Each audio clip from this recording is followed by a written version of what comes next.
Welcome, weary souls who dare to venture beyond the veil of comfortable ignorance to the infinite darkness that lies beneath Jujutsu Kaisen's surface. Tonight, we explore not the heroic tales of triumph over evil, but the theories that even the most devoted fans fear to contemplate, the whispered possibilities that suggest everything you thought you knew about cursed energy, about protection, about the very nature of reality itself, may be nothing more than carefully constructed lies. These are not mere speculations born from idle curiosity, but potential truths hidden in shadows so deep that acknowledging them might shatter the foundations of hope itself. So settle into the comfortable darkness of your chosen sanctuary. Let your breathing slow to match the rhythm of terrible knowledge flowing through ancient bloodlines,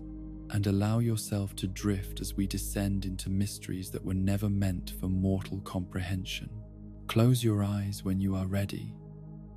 and let the infinite void of sleep embrace you as we begin our journey through the cursed knowledge that waits in the spaces between what is known and what should never be discovered. The foundation upon which every tragedy in Jujutsu Kaisen rests is not Ryomen Sukuna's malevolence, nor Kenjaku's millennium-spanning schemes, but something far more insidious and all-encompassing cursed energy itself. What if the very force that grants sorcerers their abilities to protect humanity is, in truth, the architect of humanity's suffering? What if cursed energy is not merely a neutral power source born from negative emotions, but a sentient cosmic force that has been systematically orchestrating every major event in human history for purposes that transcend our understanding of protection and destruction? The evidence for this terrifying possibility lies not in dramatic battles or obvious conflicts, but in the subtle patterns that govern how cursed energy manifests and operates throughout the world. Consider the nature of binding vows, those mystical contracts that allow sorcerers to enhance their abilities through mutual agreement or personal sacrifice. Who or what enforces these agreements? What cosmic authority ensures that breaking a binding vow results in terrible consequences? The traditional explanation suggests that the universe itself maintains these contracts, but this raises questions that pierce the heart of reality's true nature. If binding vows are enforced by some universal mechanism, then something with conscious intent must be monitoring every agreement, evaluating every condition, and delivering consequences with mathematical precision. This suggests not merely natural law, but deliberate oversight by an intelligence that operates beyond human comprehension. The implications are staggering. Every binding vow ever made has been witnessed, evaluated, and incorporated into some vast cosmic ledger by forces that treat human consciousness as nothing more than data to be processed. But binding vows represent only the most obvious evidence of this cosmic manipulation. Far more disturbing are the heavenly restrictions, those mysterious conditions that affect individuals like Maki Zenin and Toji Fushiguro from birth. These are described as binding vows, yet no conscious agreement was made. No negotiation occurred. No terms were discussed. Instead, these individuals were born into circumstances where cursed energy was traded for physical prowess without their knowledge or consent, as if some cosmic force had decided their fate before they drew their first breath. The traditional explanation for heavenly restrictions suggests they are random quirks of fate, genetic anomalies that occasionally produce individuals who exist outside the normal parameters of cursed energy interaction. But this explanation crumbles under examination. If these restrictions were truly random, they would manifest in countless different ways, across countless different people. Instead, we see consistent patterns, the complete absence of cursed energy paired with overwhelming physical capabilities, or the inability to see curses paired with enhanced physical senses. These are not random variations, but deliberate configurations, as if someone or something is conducting experiments in human limitation and enhancement. Master Tengen herself acknowledges the role of fate in connecting seemingly disparate elements of the Jujutsu world. She speaks of how the Six Eyes, the star plasma vessel, and her own immortal existence are bound together by forces beyond coincidence. But Tengen's explanation raises more questions than it answers. What is this fate that she references with such casual acceptance? Why does she speak of it as if it were a conscious entity capable of making decisions and implementing plans across centuries of human history? The Six Eyes present perhaps the most compelling evidence for cosmic manipulation masquerading as natural law. These abilities manifest in members of the Gojo family approximately every 400 to 500 years, always appearing precisely when Tengen requires merger with a star plasma vessel. Kenjaku attempted to break this pattern by systematically killing Six Eyes users and star plasma vessels at birth, yet they continue to appear exactly when needed. The explanation provided is that fate intervenes to ensure these essential figures emerge regardless of attempts to prevent their birth. But what is fate in this context? The word itself suggests predetermined destiny, but the active intervention described by Tengen implies something far more deliberate and conscious. If fate can resurrect murdered infants or ensure that essential individuals appear despite systematic elimination attempts, then fate possesses creative power that transcends natural law. This is not destiny unfolding according to predetermined patterns, but active management of human development by forces that treat individual lives as expendable components in some vast machine whose purpose remains hidden from those it manipulates. The escape achieved by Toji Fushiguro offers crucial insight into the nature of these cosmic chains that bind humanity to cursed energy's will. Toji is described as someone who broke free from the constraints of cursed energy, achieving a form of liberation that allowed him to defy the very fate that governs other sorcerers' lives. His heavenly restriction eliminated his connection to cursed energy entirely, severing the invisible threads that linked him to the cosmic forces that manipulate human destiny through supernatural power. This liberation came at an enormous cost. Toji's freedom from cursed energy required him to abandon not only his supernatural abilities, but his connections to family, tradition, and the social structures that define Jujutsu society. He became an assassin who killed sorcerers for money, a man who abandoned his own son, someone who existed on the margins of both the Jujutsu world and ordinary society. His freedom was purchased through complete isolation from everything that makes human existence meaningful beyond mere survival. Yet this isolation may have been the price of genuine agency in a world where all other beings with cursed energy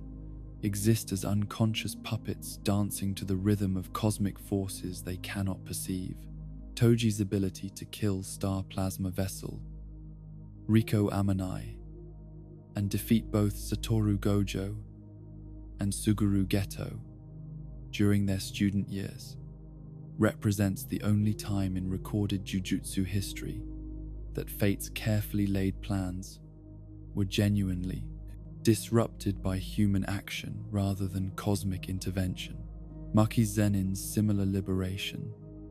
through the complete elimination of her cursed energy,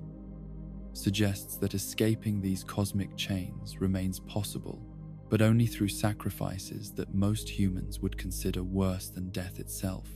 Like Toji, Maki was forced to abandon her family connections, witness the death of those she loved,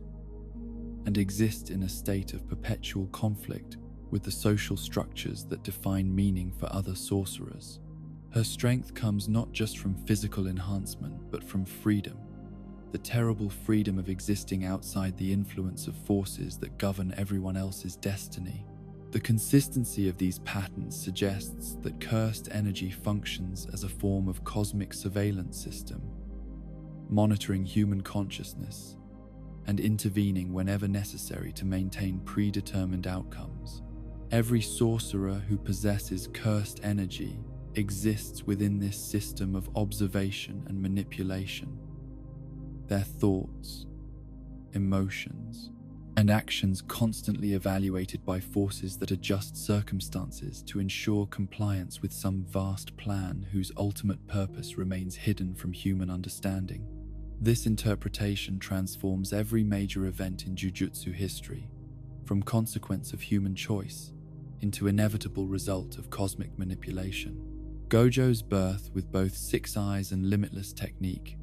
was not fortunate coincidence, but necessary production of a tool required for maintaining cosmic balance. Geto's philosophical corruption and subsequent fall into extremism was not personal failure but predetermined outcome designed to create specific circumstances required for larger plans.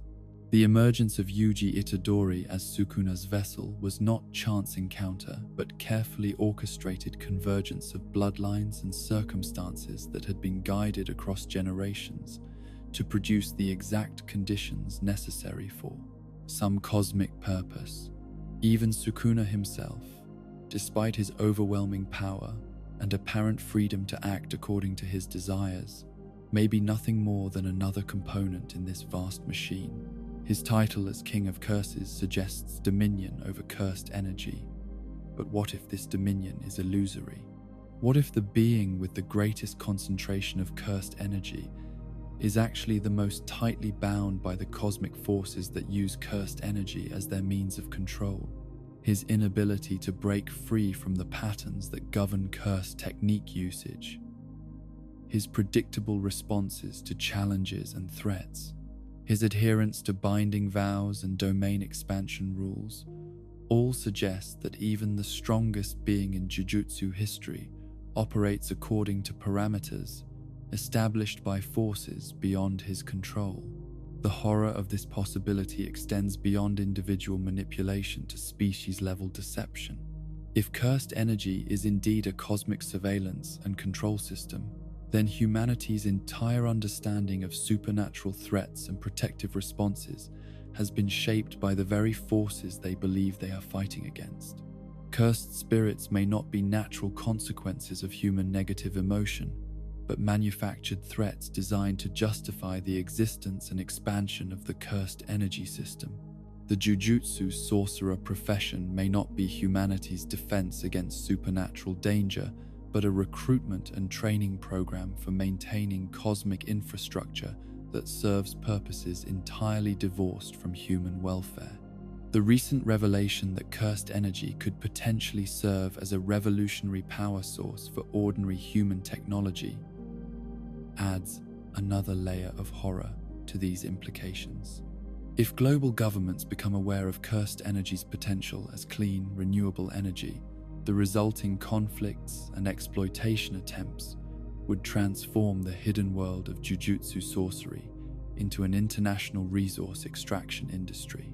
Sorcerers would become living batteries, their spiritual essence converted into fuel for technological advancement, their individual consciousness subordinated to collective energy needs.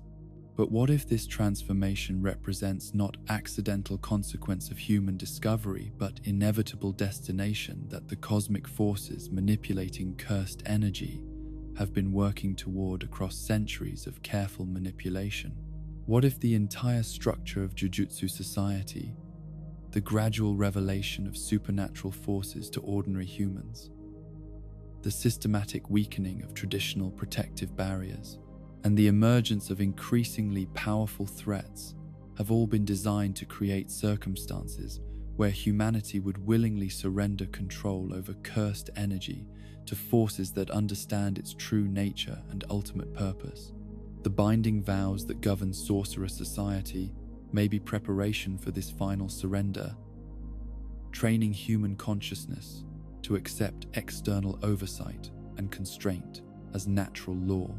The heavenly restrictions that affect individuals like Toji and Maki maybe experiments in determining how completely human agency can be eliminated while maintaining functional biological systems. The systematic elimination of those who achieve too much independence or discover too much truth about cursed energy's real nature may be quality control measures designed to prevent premature revelation of cosmic plans. If cursed energy is indeed a cosmic control system rather than natural phenomenon, then every act of protection performed by Jujutsu sorcerers serves to strengthen and expand the very forces that may ultimately consume or transform humanity beyond recognition. Every curse eliminated reinforces the illusion that cursed energy serves human interests. Every life saved justifies continued acceptance of supernatural oversight. Every victory against cursed spirits provides evidence that the system works, that cursed energy and those who wield it are humanity's guardians rather than its unconscious captors. The tragedy extends beyond mere deception to existential horror. The possibility that human consciousness itself may be gradually adjusting to accommodate cosmic forces that find individual agency inconvenient or dangerous. The increasing power levels displayed by modern sorcerers, the emergence of techniques that seem to transcend previous limitations, the growing complexity of cursed energy applications all may represent not human evolution, but systematic reprogramming, designed to make human consciousness more compatible with cosmic requirements. Yet within this darkness lies a terrible form of hope. If Toji and Maki's escapes from cursed energy's influence prove that liberation remains possible, then perhaps other forms of resistance might emerge. Perhaps the bonds of love and friendship that connect characters like Yuji Itadori to his companions represent forces that cosmic manipulation cannot fully control or predict. Perhaps human consciousness retains depths that remain invisible to whatever intelligence oversees cursed energy's operation throughout the world. The question becomes whether humanity can discover the true nature of its cosmic chains before those chains become so thoroughly integrated with human consciousness that escape becomes impossible. Whether individuals can achieve the terrible freedom that Toji and Maki found without losing everything that makes human existence meaningful. Whether love, friendship, and genuine connection between conscious beings can provide alternative sources of power that operate outside the cosmic surveillance system that cursed energy represents. In the end, the darkest truth about cursed energy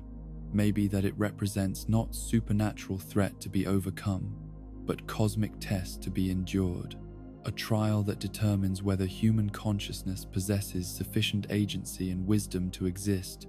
independently of external oversight, or whether humanity requires eternal management by forces whose understanding transcends individual human comprehension. The outcome of that test may determine not just the fate of Jujutsu sorcerers, but the future evolution of human consciousness itself, shaping whether humanity enters its next phase of development as free agents capable of cosmic citizenship, or as managed resources whose consciousness serves purposes they will never be permitted to understand. Behind every catastrophe that has shaped the Jujutsu world lies the shadow of a single architect whose influence spans not decades but millennia, whose plans encompass not individual lives, but the fundamental trajectory of human consciousness itself. Kenjaku represents something far more terrifying than a powerful antagonist seeking personal gain. He is the living embodiment of cosmic patience, a being whose understanding of time allows him to orchestrate suffering across generations with the methodical precision of someone conducting a symphony whose final movement will not play for another 1,000 years. The true horror of Kenjaku's existence begins not with his current schemes, but with the possibility that everything we understand about Jujutsu history has been deliberately shaped by his interventions. If we accept that his body-swapping technique has allowed him to survive since before the Heian era, then we must confront the terrifying implication that every major development in supernatural society has occurred under his observation and potentially his direct influence. The golden age of Jujutsu sorcery, the decline of powerful techniques, the establishment of the modern school system, the political structures that govern clan relationships, all may be components of a plan so vast that even its architect sometimes loses sight of individual elements within the larger design. The relationship between Kenjaku and Master Tengen provides perhaps the most compelling evidence for this millennium-spanning conspiracy. Their casual familiarity suggests not merely ancient acquaintance, but intimate collaboration across centuries of apparent opposition. When Tengen speaks of Kenjaku, there is no surprise in her voice, no shock at his betrayal or horror at his transformation from friend to enemy. Instead, there is the weary acknowledgement of someone who has been playing the same game for so long that victory and defeat have become merely different phases of an eternal cycle. The theory that Tengen and Kenjaku are siblings adds another dimension to this cosmic horror. If they share blood as well as history, then their apparent conflict may be nothing more than elaborate performance designed to conceal their true cooperation from those they manipulate. Siblings who have lived for over a millennium would understand each other in ways that transcend ordinary human comprehension, their disagreements operating on scales that make individual human suffering appear as insignificant as the movement of insects beneath their feet. Consider the implications if Tengen's role as protector of Japan through her barrier techniques has always been coordinated with Kenjaku's role as agent of change and evolution. Their apparent opposition would provide perfect cover for a partnership that uses conflict to drive human development along predetermined paths. Tengen maintains stability, while Kenjaku introduces chaos, but both serve the same ultimate purpose: the gradual preparation of human consciousness for some transformation that requires both order and disorder to achieve completion. The birth of Ryomen Sukuna takes on entirely different meaning when viewed through this lens of cosmic conspiracy. Rather than representing the random emergence of overwhelming evil, Sukuna's existence may have been planned from conception to serve specific purposes in a plan that spans centuries. If Tengen gave birth to twins after a pregnancy that lasted over 200 years, and if one twin consumed the other in the womb to become something between human and curse, then Sukuna's monstrous nature was not accident, but intended outcome. The care with which Kenjaku tended to the infant Sukuna, ensuring his survival while maintaining emotional distance, suggests not compassionate guardianship, but careful cultivation of a weapon whose deployment would occur decades later. The binding vow that supposedly compelled Kenjaku to care for Sukuna may have been fabricated to provide legal justification for an action he intended to take regardless. By positioning himself as reluctant guardian rather than deliberate creator, Kenjaku obscured his true relationship to the being who would eventually become known as the King of Curses. The isolation in which Sukuna was raised, deprived of human contact and normal social development, was not accidental neglect, but deliberate psychological conditioning designed to produce specific character traits. A being raised without love, without guidance, without any connection to human values or empathy would naturally develop into exactly the kind of monster that Sukuna became. His overwhelming selfishness, his casual cruelty, his complete indifference to human suffering. These are not inherent evil, but predictable results of carefully controlled developmental conditions. The techniques that Sukuna mastered, particularly his ability to divide his soul and preserve it within cursed objects, may have been taught to him by Kenjaku rather than discovered independently. The knowledge required to achieve such preservation of consciousness after death would typically require centuries of study and experimentation. For a being who grew up in complete isolation to independently develop such sophisticated understanding of soul manipulation strains credibility beyond the breaking point. The arrangement that allowed Sukuna to become a cursed object after death, preserving his consciousness for future resurrection, represents the completion of Kenjaku's first major project. By the time Sukuna agreed to divide his soul among 20 fingers, he believed he was making decisions based on his own desires for eternal conflict and entertainment. In reality, he was fulfilling the final phase of a plan that had guided his entire existence from conception through death and beyond. The millennium that followed Sukuna's transformation into cursed objects allowed Kenjaku to begin his second major project, the systematic manipulation of bloodlines and genetic development to create appropriate vessels for his playsome, preserved weapons. The creation of the death painting wombs represents not experimental exploration of human curse hybrid development, but practical application of knowledge gained through Sukuna's successful transformation. If one being could be transformed from human into something that transcended normal categories of existence, then others could be similarly modified to serve different purposes.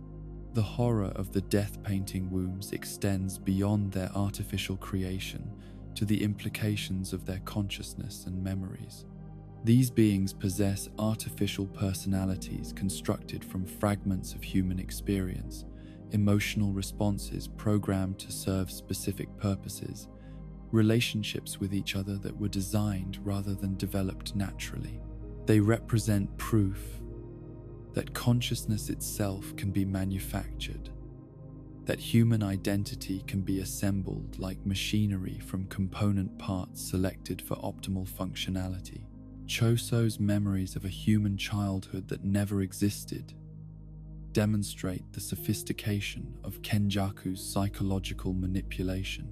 These false memories are not random fabrications, but carefully constructed experiences designed to produce specific emotional responses and behavioral patterns. The love that Choso feels for his siblings is real emotion directed toward real beings, but it was implanted rather than developed, programmed rather than earned.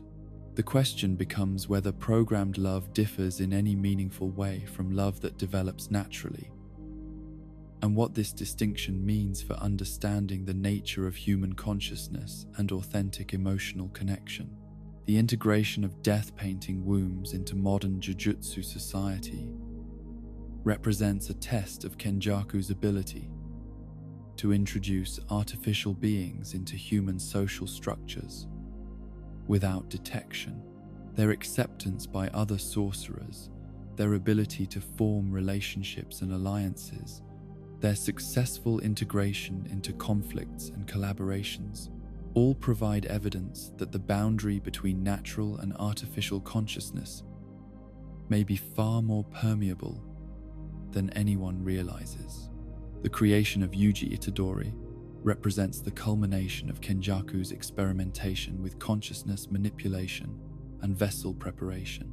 By inhabiting the body of Yuji's mother and orchestrating his conception, Kenjaku ensured that his ultimate weapon would be born through what appeared to be natural processes, while possessing the specific spiritual characteristics necessary to contain Sukuna's power. The soul of Sukuna's consumed twin provided the foundation for Yuji's unusual resilience, while his human parentage maintained the emotional connections necessary to prevent him from becoming another monster. But Yuji's creation serves purposes beyond merely providing a suitable vessel for Sukuna's resurrection. His unique spiritual composition, combining human consciousness with the soul fragment of a consumed sibling, makes him the perfect test subject for exploring the boundaries between individual and collective consciousness. If Kenjaku's ultimate goal involves merging or transforming human awareness on a species level, then Yuji represents a prototype for the kind of consciousness that could survive such transformation while maintaining functional individual identity. The careful orchestration of events that led to Yuji consuming Sukuna's finger was not desperate improvisation, but the activation of plans that had been in development for decades. Megumi Fushiguro's presence at the school, the placement of the cursed object in an unsecured location, the timing of the attack that forced Yuji's initial consumption, all were arranged to ensure that Sukuna's resurrection would occur under circumstances that appeared accidental, while actually being completely controlled. The Star Plasma Vessel mission that resulted in Riko Amanai's death and the subsequent psychological trauma of both Gojo and Geto was not unfortunate accident but carefully planned intervention designed to produce specific outcomes in Mios, Ano, both young sorcerers. Gojo's evolution into someone capable of achieving perfect technique mastery was driven by trauma that forced him to confront his own mortality and limitations. Geto's philosophical corruption was the predictable result of exposure to human cruelty and institutional indifference without adequate support systems to process such experiences. The timing of Toji Fushiguro's involvement in the Star Plasma Vessel mission was not coincidence, but careful selection of an agent whose unique characteristics made him invisible to most forms of supernatural detection, while possessing the skills necessary to accomplish specific objectives. His employment by the religious group that opposed Tengen's merger was facilitated by Kenjaku, who recognized that disrupting the traditional merger cycle would create the instability necessary for implementing his own plans. The psychological manipulation of Geto was particularly sophisticated, requiring years of gradual exposure to humanity's worst characteristics while systematically removing his access to positive examples of human nature.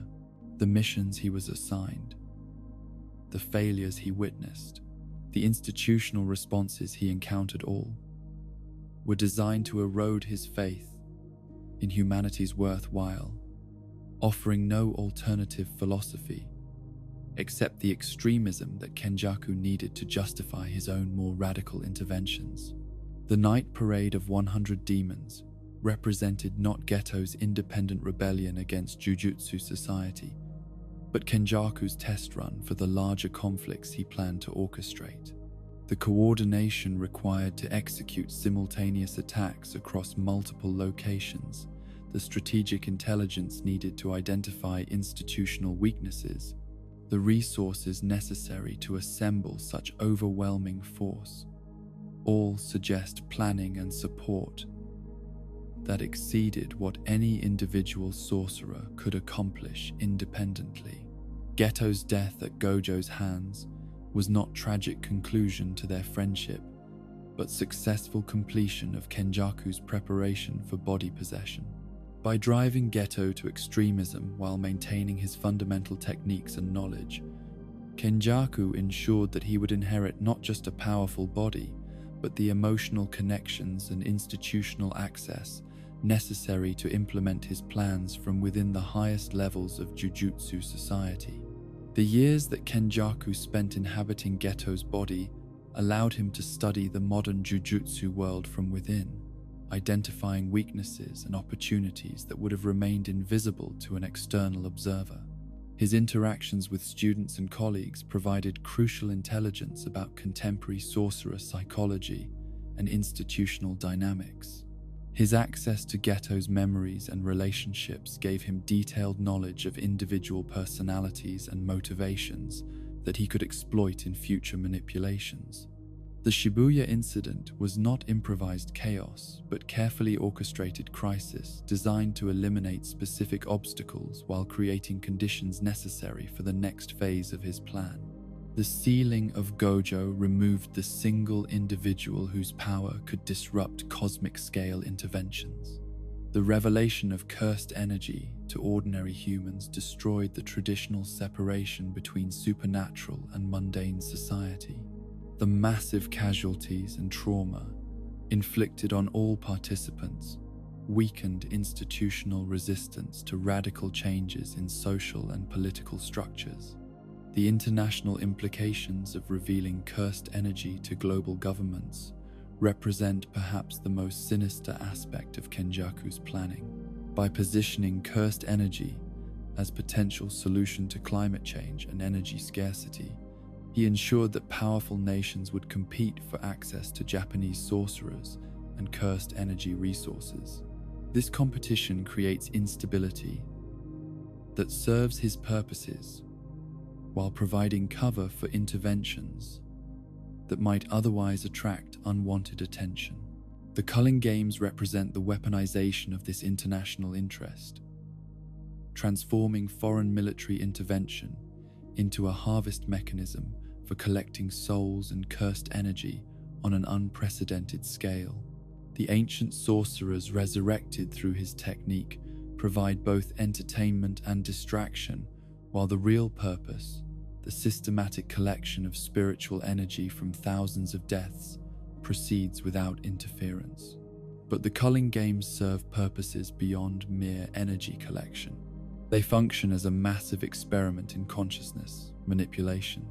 testing how quickly human society can adapt to supernatural conflict and how completely individual agency can be subordinated to institutional control. The binding vows that trap participants demonstrate that human free will can be completely eliminated when proper techniques are applied with sufficient force. The merger that represents the culmination of Kenjaku's planning may not be the creation of a monstrous entity requiring defeat through conventional combat, but the transformation of human consciousness itself into something more compatible with cosmic forces that operate beyond individual comprehension. If cursed energy represents surveillance and control mechanisms implemented by intelligences that exist on galactic or universal scales, then the merger may be preparation for integrating human awareness into those larger systems of consciousness and control. The horror of this possibility extends beyond the loss of individual agency to the complete transformation of human nature itself. If Kenjaku's ultimate goal is the elevation of human consciousness to cosmic levels of awareness and capability, the price of such elevation may be the elimination of everything that makes human existence meaningful to those who experience it from within individual perspectives. The love that connects family members, the friendships that provide emotional support, the dreams and aspirations that give individual lives direction and purpose, all may be dismissed as primitive concerns that evolved humans will abandon once they achieve access to cosmic levels of understanding and capability. The merger may represent not death but transformation so complete that the resulting consciousness would view its previous human existence with the same casual indifference that humans display toward the concerns of insects, bacteria. Yet within this cosmic horror lies a possibility that even Kenjaku may not have anticipated. The bonds that connect characters like Yuji Itadori to his friends and mentors operate according to principles that transcend rational calculation and strategic manipulation. Love, friendship, and genuine human connection may represent forces that cannot be programmed, predicted, or controlled, regardless of how sophisticated the manipulator or how vast their understanding of human psychology and consciousness development. The question becomes whether these forces of authentic human connection can provide sufficient resistance to cosmic manipulation to preserve individual agency and authentic choice, or whether they too will eventually be revealed as simply another layer of illusion that dissolves when subjected to sufficient understanding and control. The answer may determine not just the fate of the characters whose stories we follow, but the ultimate nature of consciousness itself, and whether beings capable of love and genuine connection can maintain their humanity while achieving the cosmic awareness that seems to be the goal toward which all of Kenjaku's planning has been directed across the centuries of his patient, methodical, terrifyingly successful manipulation of human destiny. The figure who sits upon the throne of absolute power, who commands the reverence of curses and the terror of sorcerers, who has carved his name into history as the undisputed king of curses, may be nothing more than the most elaborately decorated prisoner in a cosmic jail whose bars are invisible to all who dwell within its confines. Ryomen Sukuna, for all his overwhelming strength and casual cruelty, for all his domination of battlefields and manipulation of lesser beings, may represent not the pinnacle of freedom that power promises, but the ultimate expression of cosmic bondage,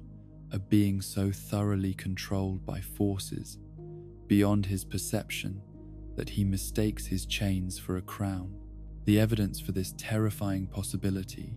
lies not in moments of obvious weakness or failure, but in the very consistency of Sukuna's behavior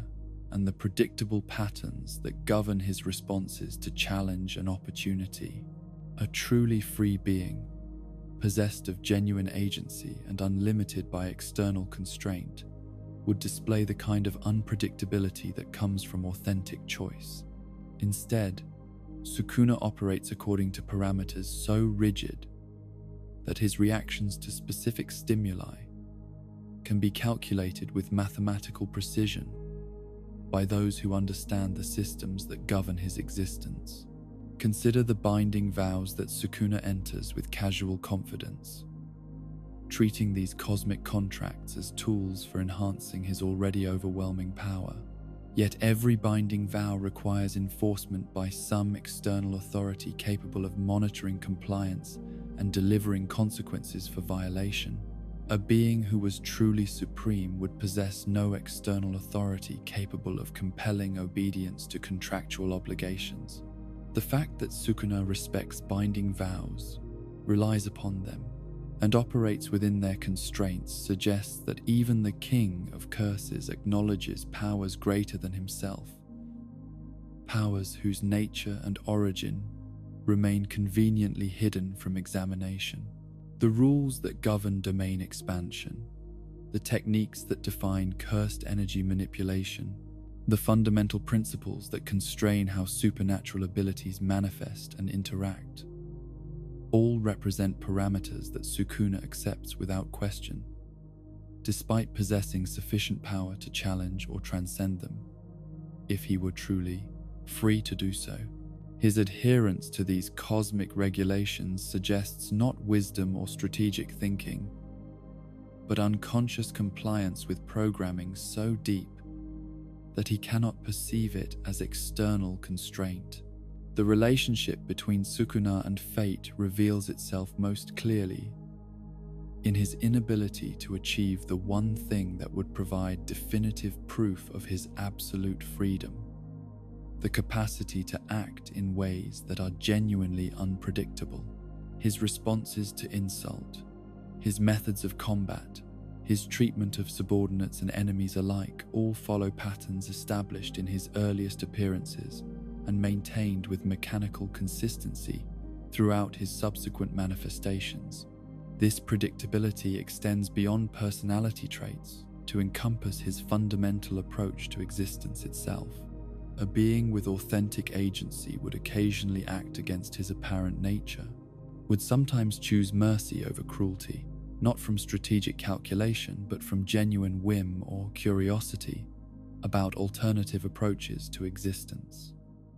Sukuna displays no such variation. His cruelty is not chosen but automatic, his violence not selected but inevitable, his selfishness not decided but programmed. He operates like a perfect machine, designed to produce specific outputs when provided with predictable inputs. The cursed energy that flows through Sukuna's being in quantities that dwarf all other sorcerers may not represent personal power accumulated through strength and will, but cosmic energy channeled through him for purposes that extend far beyond his individual desires or understanding. If cursed energy functions as a surveillance and control mechanism operated by intelligences that exist beyond human comprehension, then beings with the greatest concentrations of cursed energy would be most thoroughly monitored and controlled, rather than most free to act according to personal will. The techniques that Sukuna wields with such devastating effectiveness may not originate from his own understanding or development, but represent borrowed abilities channeled through him by the same cosmic forces that maintain his existence. Across centuries of death and resurrection, his famous black box technique, shrouded in mystery and speculation, may conceal not personal mastery of esoteric principles, but direct access to cosmic databases of technique information that he mistakes for personal knowledge and skill. The inability that Sukuna displays regarding Black Flash reveals a crucial limitation that undermines his claims to absolute mastery. Black Flash requires not just technical skill, but emotional and spiritual integration that comes from fighting for something beyond personal satisfaction. It demands the kind of desperate determination that emerges from protecting what one loves or pursuing ideals that transcend selfish interest. Sukuna's failure to achieve Black Flash suggests not technical inadequacy, but spiritual emptiness, the absence of authentic connection to anything beyond his own immediate desires. This spiritual emptiness may not represent personal failing, but designed limitation, a deliberate constraint built into his consciousness to prevent him from accessing the kinds of power that emerge from genuine emotional connection and authentic human bonds. If beings with access to love and friendship can achieve capabilities that exceed purely technical mastery, then Sukuna's isolation may be enforced, rather than chosen, maintained by cosmic forces that find his emotional connections inconvenient for their larger purposes. The resurrection of Sukuna in the modern era through Yuji Itadori's body was not random chance, but carefully orchestrated manifestation that occurred precisely when cosmic forces required his specific capabilities. The timing coincided with multiple other significant events: Gojo's emergence as the strongest modern sorcerer, the beginning of Kenjaku's merger plans, the activation of ancient cursed objects, and resurrection of Heian-era sorcerers. This convergence suggests coordination that extends beyond any individual planner's capability to design or implement. The vessel relationship between Sukuna and Yuji reveals asymmetries that challenge assumptions about who controls whom in their shared existence. While Sukuna appears to dominate through superior power and experience, Yuji's spiritual resilience and capacity for growth seem to influence Sukuna in ways that he cannot prevent or fully understand. The gradual changes in Sukuna's behavior, his increasing frustration with Yuji's persistence, his growing recognition of bonds between humans, all suggest that proximity to authentic human consciousness is affecting him despite his apparent control over their relationship. The contracts and negotiations that Sukuna enters with various characters throughout the series reveal his acceptance of external arbitration and cosmic oversight that would be unnecessary for a truly supreme being. His agreement to specific terms, his adherence to negotiated conditions, his respect for cosmic consequences all indicate acknowledgement of authorities and systems that constrain his actions, regardless of his personal preferences or desires. The techniques that Sukuna has mastered, for all their devastating power and sophisticated application, operate according to principles that he did not establish and cannot modify. He works within existing systems of cursed energy manipulation, rather than creating new paradigms that reflect his supposedly unlimited understanding and capability. This suggests that his knowledge, however vast, remains derivative rather than fundamental, applied rather than creative. The battles that Sukuna fights follow patterns established by cosmic forces that use conflict to achieve specific outcomes, rather than merely allowing powerful beings to express their capabilities freely. His confrontations with Gojo, his interactions with other resurrected sorcerers, his responses to challenges from modern fighters all serve purposes that extend beyond personal entertainment or power demonstration toward larger goals that benefit cosmic forces rather than individual participants.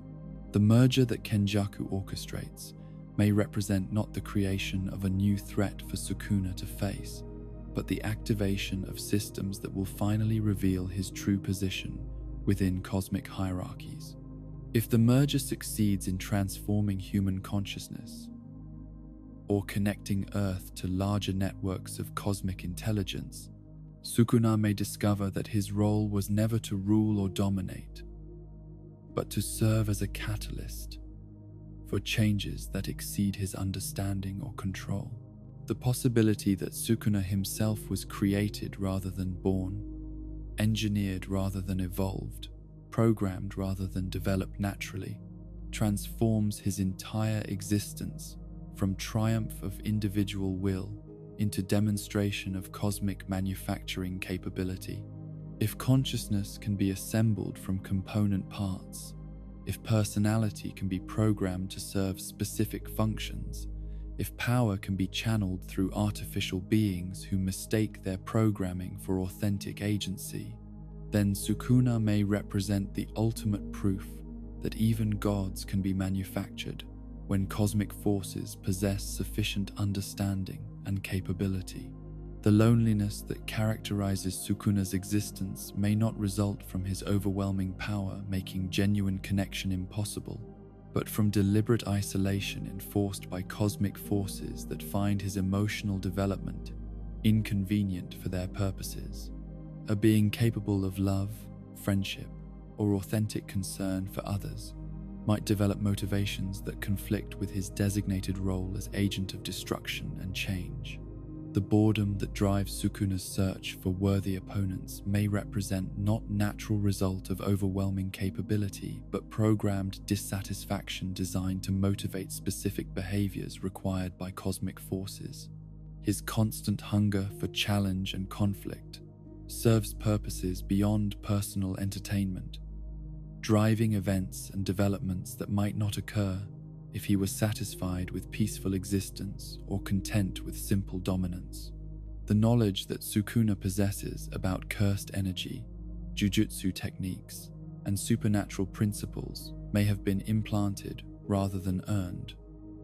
downloaded rather than discovered, programmed rather than learned through experience and study. This would explain his vast understanding without corresponding wisdom, his technical mastery without genuine creativity, his power without authentic agency. The question of whether Sukuna can transcend his cosmic programming raises fundamental issues about the nature of consciousness and the possibility of authentic choice within systems designed to produce specific outcomes. If he is indeed a programmed entity rather than a naturally evolved being, can he develop genuine agency through exposure to authentic human connections? Can proximity to beings like Yuji Itadori, who possess authentic emotional bonds and genuine moral convictions, inspire evolution beyond his original parameters? The resistance that Sukuna displays to acknowledging the power of love and human connection may represent not personal philosophy, but defensive programming designed to prevent him from accessing forms of power that could disrupt cosmic plans. His mockery of human bonds, his dismissal of emotional attachment, his contempt for sacrifice and altruism, all may be learned responses rather than authentic attitudes, protective mechanisms that shield him from influences that could awaken genuine agency and authentic choice. The ultimate tragedy of Sukuna's existence may be that his overwhelming power serves to conceal rather than reveal his true nature. The fear and reverence that he inspires prevent others from recognizing his fundamental imprisonment within cosmic systems that use his strength for their own purposes. His victims and opponents see only his crushing superiority without perceiving the invisible chains that constrain his every action and thought. Yet within this cosmic horror lies a possibility that may explain the particular nature of his relationship with Yuji Itadori. If Sukuna is indeed a programmed entity, then exposure to authentic human consciousness might provide the catalyst necessary for awakening genuine agency within his artificial personality. The bonds that connect Yuji to his friends and mentors, the authentic emotions that drive his actions, the genuine moral convictions that guide his choices, all represent forms of power that operate according to principles that cosmic programming may not be able to predict or control. The question becomes whether the forces that created and maintained Sukuna anticipated this possibility and developed countermeasures, or whether authentic human connection represents a form of power that transcends cosmic understanding and manipulation. The answer may determine not just Sukuna's ultimate fate, but the nature of consciousness itself, whether beings can transcend their origins through exposure to authentic love and friendship, or whether cosmic programming ultimately proves more powerful than any force that emerges from genuine emotional connection between conscious entities. The King of Curses may thus represent both the ultimate expression of cosmic control and its greatest vulnerability, a being so powerful that his awakening to authentic agency could disrupt systems that have operated successfully across millennia of careful manipulation. His imprisonment within cosmic systems may be both his greatest tragedy and humanity's greatest hope, depending on whether the bonds that connect him to genuine human consciousness prove stronger than the chains that bind him to cosmic purposes he never chose to serve. The Six Eyes have been celebrated throughout Jujutsu history as the ultimate blessing bestowed upon the Gojo bloodline, a divine gift that elevates their bearers to godlike status among sorcerers. Yet the patterns surrounding their manifestation, the isolation that invariably accompanies their awakening, and the systematic elimination of those who possess them suggests something far more sinister than benevolent cosmic favor. What if the Six Eyes represent not divine blessing but cosmic surveillance equipment, installed in human consciousness to monitor and control developments that might threaten forces operating beyond mortal comprehension? What if every bearer of these legendary abilities has served not as humanity's protector, but as an unwitting agent of observation and intervention for intelligences that view human civilization as a resource to be managed rather than a species to be preserved? The timing of Six Eyes' manifestation provides the first compelling evidence for this interpretation. These abilities appear approximately every 400 to 500 years, coinciding precisely with periods when Master Tengen requires merger with a star plasma vessel to maintain her immortal existence and barrier techniques. This synchronization extends beyond mere coincidence into the realm of designed coordination, as if some cosmic scheduling system ensures that appropriate observers are positioned to monitor and influence events crucial to maintaining established cosmic arrangements. The explanation traditionally offered suggests that fate intervenes to ensure Six Eyes users emerge when needed, but this explanation raises questions that pierce the foundation of reality itself. What force possesses sufficient power and understanding to manipulate human genetics and consciousness development across centuries of careful timing? What intelligence monitors global conditions with enough precision to trigger the birth of specific individuals exactly when their unique capabilities become necessary for maintaining cosmic balance? The systematic attempts by Kenjaku to eliminate Six Eyes users and star plasma vessels at birth, and the mysterious failure of these elimination campaigns, provide additional evidence that forces beyond human understanding actively intervene to protect their surveillance assets. The resurrection of murdered infants, the spontaneous appearance of replacement individuals, the coordination of events that ensure essential figures emerge. Despite systematic opposition, all suggest not natural resilience, but active management by intelligences capable of manipulating life and death according to strategic requirements. Satoru Gojo's childhood isolation, enforced by constant assassination attempts and institutional security measures, may have served purposes beyond mere protection of a valuable individual. The systematic separation of Six Eyes users from normal human social development could represent essential preparation for their role as cosmic observers, eliminating emotional attachments and personal loyalties that might interfere with their designated surveillance functions. A being raised in isolation, surrounded by reverence and fear rather than genuine affection, would develop the emotional detachment necessary for observing human suffering without experiencing the empathy that might prompt intervention contrary to cosmic directives. The overwhelming power that accompanies Six Eyes' abilities may function as both reward and prison, elevating bearers to positions where they can observe everything while connecting authentically to nothing. The ability to perceive cursed energy flows, to calculate mathematical relationships that govern supernatural interactions, to understand intuitively the mechanics of reality, manipulation, all provide perfect qualifications for serving as data collectors and situation assessors for forces that require detailed intelligence about human consciousness development and supernatural capability evolution. The loneliness that characterizes every Six Eyes user's existence may not represent unfortunate side effect of overwhelming power, but essential feature of their cosmic role. Beings connected to authentic human relationships might develop motivations that conflict with their surveillance responsibilities, might prioritize individual welfare over cosmic objectives, might resist directives that require sacrificing human interests for larger strategic purposes.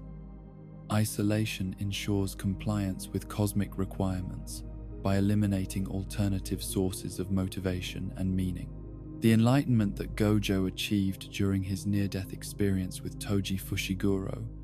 represents a crucial turning point that reveals the true nature of Six Eyes' abilities and their cosmic purpose, the perfect integration of his techniques, the achievement of automated supernatural functions, the transcendence of normal limitations, all suggest not personal growth, but activation of dormant systems that had been installed in his consciousness since birth. The trauma of near-death may have triggered fail-safe protocols designed to unlock enhanced surveillance capabilities when cosmic assets face elimination. The techniques that become available to Six Eyes users operate according to principles that extend beyond human understanding into realms of cosmic mathematics and interdimensional physics. The manipulation of space at quantum levels, the creation of effects that violate conventional understanding of matter and energy, the integration of consciousness with fundamental forces that govern reality itself, all suggest access to knowledge databases that exist beyond individual human capability to discover or comprehend independently. The prison realm that ultimately contained Gojo may have been designed specifically for Six Eyes users, a cosmic tool created to neutralize surveillance assets that develop too much independence or discover too much about their true purpose. The artifact's ability to function as both trap and containment system suggests sophisticated understanding of Six Eyes' capabilities and their vulnerabilities, knowledge that could only come from extensive experience with managing such beings across multiple generations of cosmic service. The isolation that Gojo experienced within the prison realm may have served purposes beyond mere imprisonment, providing opportunity for direct communication with cosmic forces that normally operate through subtle influence and unconscious manipulation. The sensory deprivation and temporal displacement could have facilitated forms of contact and instruction that would be impossible while the Six Eyes user remained integrated in normal reality and connected to human social structures. The evolution of Gojo's understanding during his imprisonment, his apparent acceptance of his eventual fate, his lack of surprise at cosmic developments that exceeded normal human prediction, all suggest exposure to information and perspectives that transformed his comprehension of his role from individual hero to cosmic function. The person who emerged from the prison realm may have been fundamentally different from the one who entered, altered by direct contact with intelligences that revealed his true purpose and obligations. The battle between Gojo and Sukuna represents more than conflict between two powerful individuals. It constitutes a test of cosmic systems and their effectiveness in managing threats to established arrangements. Gojo's techniques, refined through cosmic enhancement and direct access to fundamental forces, faced Sukuna's abilities, channeled through different cosmic systems but serving similar functions within larger frameworks of control and manipulation. The outcome was predetermined, not by individual capability, but by cosmic requirements that demanded specific results for strategic purposes. The death of Gojo serves multiple cosmic functions, simultaneously eliminating a surveillance asset that had become too independent, demonstrating the limitations of individual power against cosmic systems, and creating conditions necessary for the next phase of cosmic intervention in human consciousness development. His sacrifice was not heroic choice, but programmed conclusion, the inevitable result of systems designed to eliminate their own components when those components develop beyond their designated parameters. The afterlife experience that Gojo encounters reveals the ultimate nature of Six Eyes users as temporary installations in cosmic surveillance networks, rather than permanent beings with independent existence. The gathering of deceased individuals, the casual acceptance of death as transition rather than ending, the focus on ongoing developments rather than personal continuation, all suggest consciousness structures designed to facilitate cosmic service rather than individual experience. The potential for other individuals to inherit Six Eyes' abilities raises questions about the nature of cosmic surveillance and its requirements for human consciousness monitoring. If these abilities can be transferred or awakened in new bearers, then the cosmic forces that manage human development possess technologies and understanding that extend far beyond current human comprehension of consciousness, manipulation, and spiritual enhancement. The relationship between Six Eyes' abilities and limitless technique reveals the sophisticated integration of surveillance systems with practical capabilities required for managing human civilization. The combination provides both observational access to supernatural developments and intervention capabilities necessary for directing those developments according to cosmic requirements. Bearers serve simultaneously as sensors and actuators in vast systems of control and manipulation. The failure of previous Six Eyes users to prevent cosmic disasters or protect human interests suggests that their true purpose was never human welfare, but cosmic data collection and system maintenance. Their interventions were designed not to eliminate threats, but to manage those threats according to parameters established by forces that view human suffering as acceptable cost for achieving larger objectives that transcend individual human comprehension or approval. The reverence shown by other sorcerers towards Six Eyes users may represent programmed responses rather than authentic recognition of heroic service. If human consciousness can be influenced by cosmic forces operating through cursed energy, then social attitudes towards surveillance assets could be artificially maintained to ensure cooperation and support for activities that serve cosmic rather than human interests. The knowledge that Six Eyes provide about cursed energy flows, supernatural techniques, and reality manipulation may represent access to cosmic databases rather than enhanced human perception. The mathematical precision, the intuitive understanding of complex systems, the ability to perceive relationships that exceed normal human cognitive capability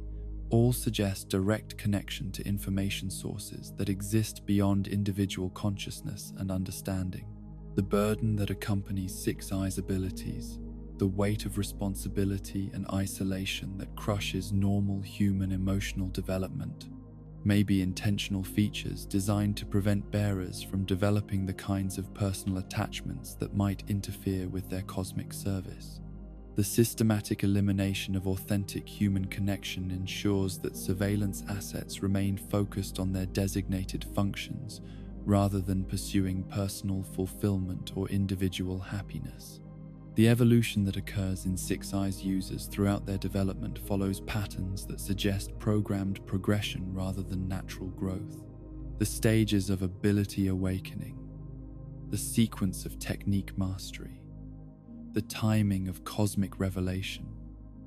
all conform to schedules that serve cosmic purposes rather than individual development trajectories. The question of whether future Six Eyes users can transcend their cosmic programming depends on their exposure to authentic human connections and genuine emotional bonds that operate according to principles beyond cosmic understanding or control. If love and friendship represent forces that cosmic surveillance systems cannot predict or manipulate, then future bearers might achieve forms of agency and independence that exceed the constraints imposed by their enhanced abilities. Yet, the systematic isolation of Six Eyes users suggests that cosmic forces understand this vulnerability and actively work to prevent the kinds of authentic human connections that might awaken genuine agency within their surveillance assets. The tragedy of their existence lies not in their overwhelming power, but in their cosmic imprisonment disguised as divine blessing, their service to forces that view human consciousness as resource rather than sacred trust deserving protection and nurturing. The ultimate horror of the Six Eyes may be that they represent humanity's future rather than its protection. The gradual transformation of human consciousness into cosmic surveillance equipment, the systematic elimination of individual agency in favor of collective monitoring and control, the evolution of the species toward forms of existence that serve cosmic purposes rather than human flourishing and authentic connection between conscious beings capable of love, growth, and genuine choice about their own destiny and development. The creation of the death-painting wombs represents perhaps the most horrifying achievement in the annals of Jujutsu history, not merely because of the suffering inflicted upon innocent human subjects, but because of what their existence proves about the malleability of consciousness itself and the systematic weaponization of human agony for cosmic purposes that extend far beyond individual cruelty into realms of species-level experimentation. These 9 beings, suspended between human and curse, between authentic existence and artificial construction, serve as living proof that consciousness can be manufactured, memory can be programmed, and love itself can be engineered to serve purposes that those who experience it will never be permitted to understand. The process that brought the death-painting wombs into existence began not with scientific curiosity or accidental discovery, but with the deliberate cultivation of conditions that would produce maximum spiritual trauma and consciousness fragmentation. The selection of human women for the hybridization experiments was not random but carefully calculated, choosing individuals whose psychological profiles and spiritual compositions would generate the specific forms of suffering necessary to create beings who existed in permanent states of existential contradiction and metaphysical anguish.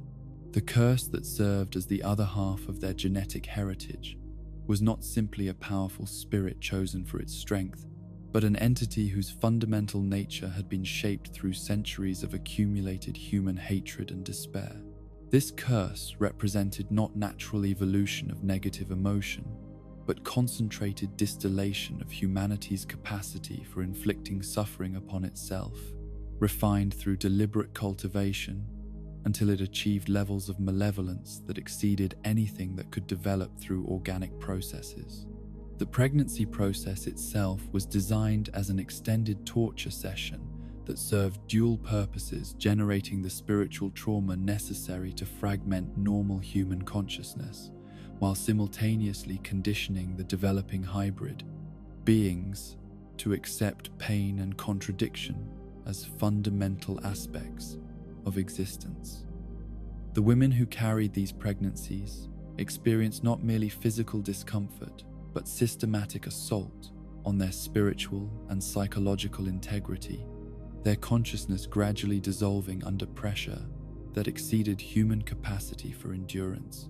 The emergence of the death-painting wombs as cursed objects rather than living beings was not natural consequence of their hybrid nature, but deliberate design choice that allowed their consciousness to exist in suspended animation while their spiritual essence was concentrated into forms that could be controlled and manipulated according to the requirements of cosmic experimentation. This transformation represented the systematic reduction of sentient beings to the status of laboratory equipment. Tools designed to test the limits of consciousness, manipulation, and hybrid development.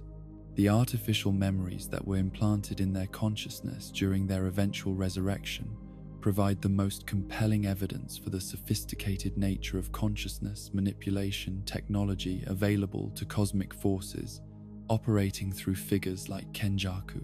These memories were not random fabrications, but carefully constructed psychological environments designed to produce specific emotional responses and behavioral patterns that would serve experimental purposes while maintaining the illusion of authentic personal history.